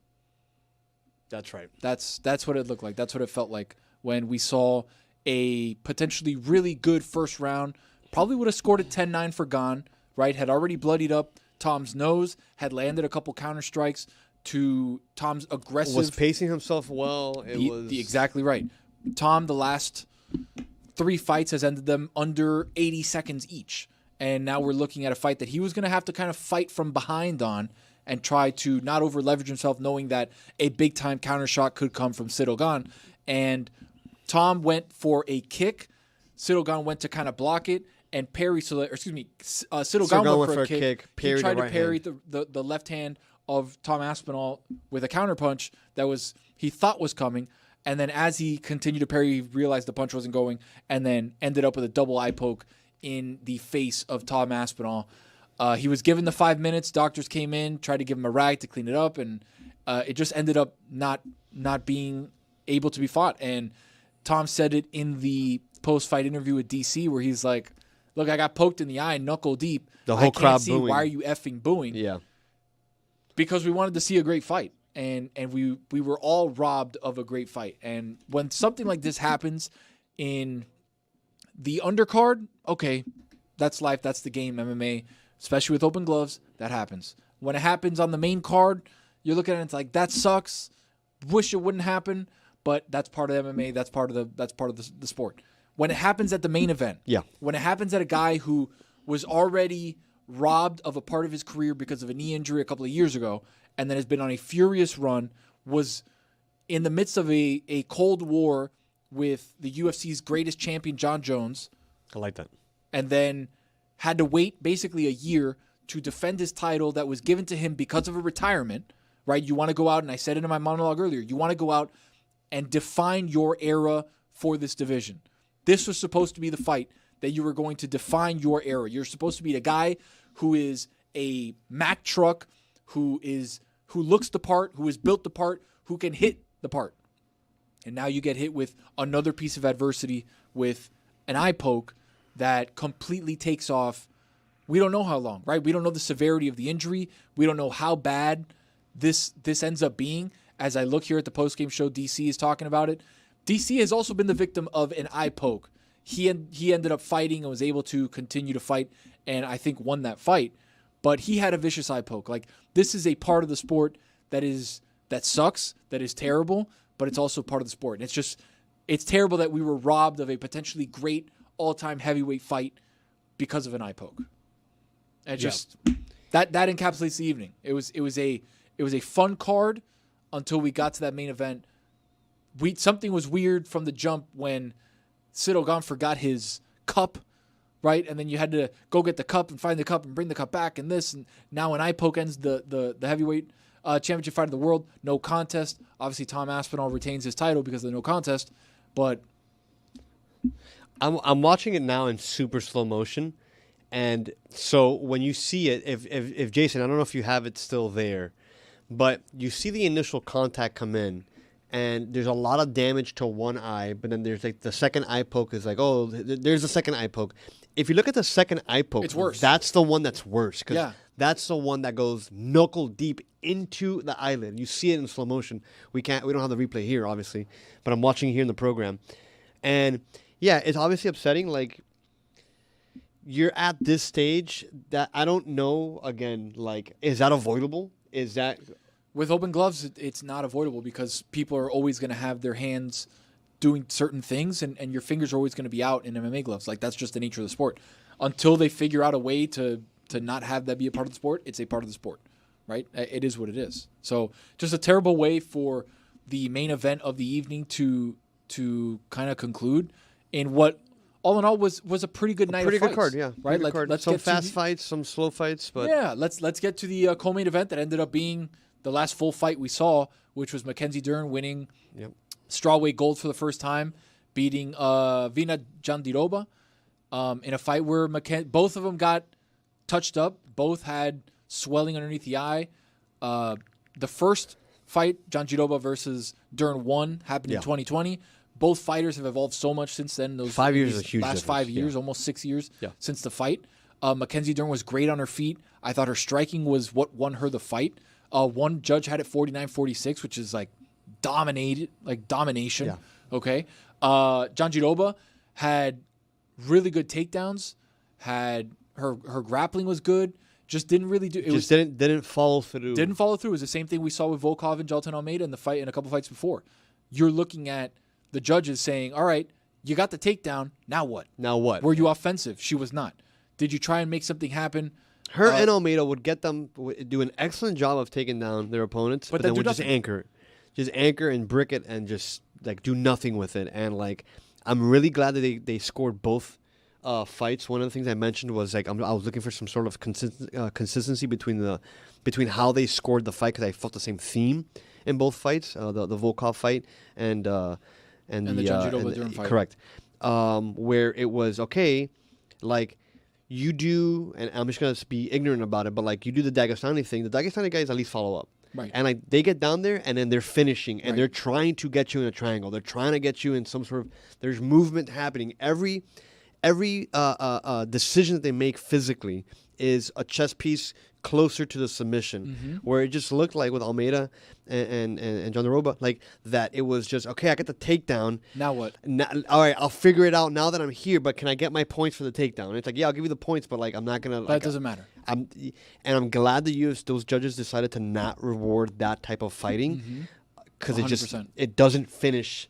There's no follow through. It doesn't even give Dana White a good product. 100%. This product, I don't think the UFC brass is going to be happy about what happened with their main event, obviously, because now they got to rebook that. And obviously, as you know, when you're booking title fights, it's tough because, champions, you have to put them in certain places and what makes sense in where they're fighting and how they're fighting and who they're fighting. And it's throwing a big wrench in kind of the machinations for 2026.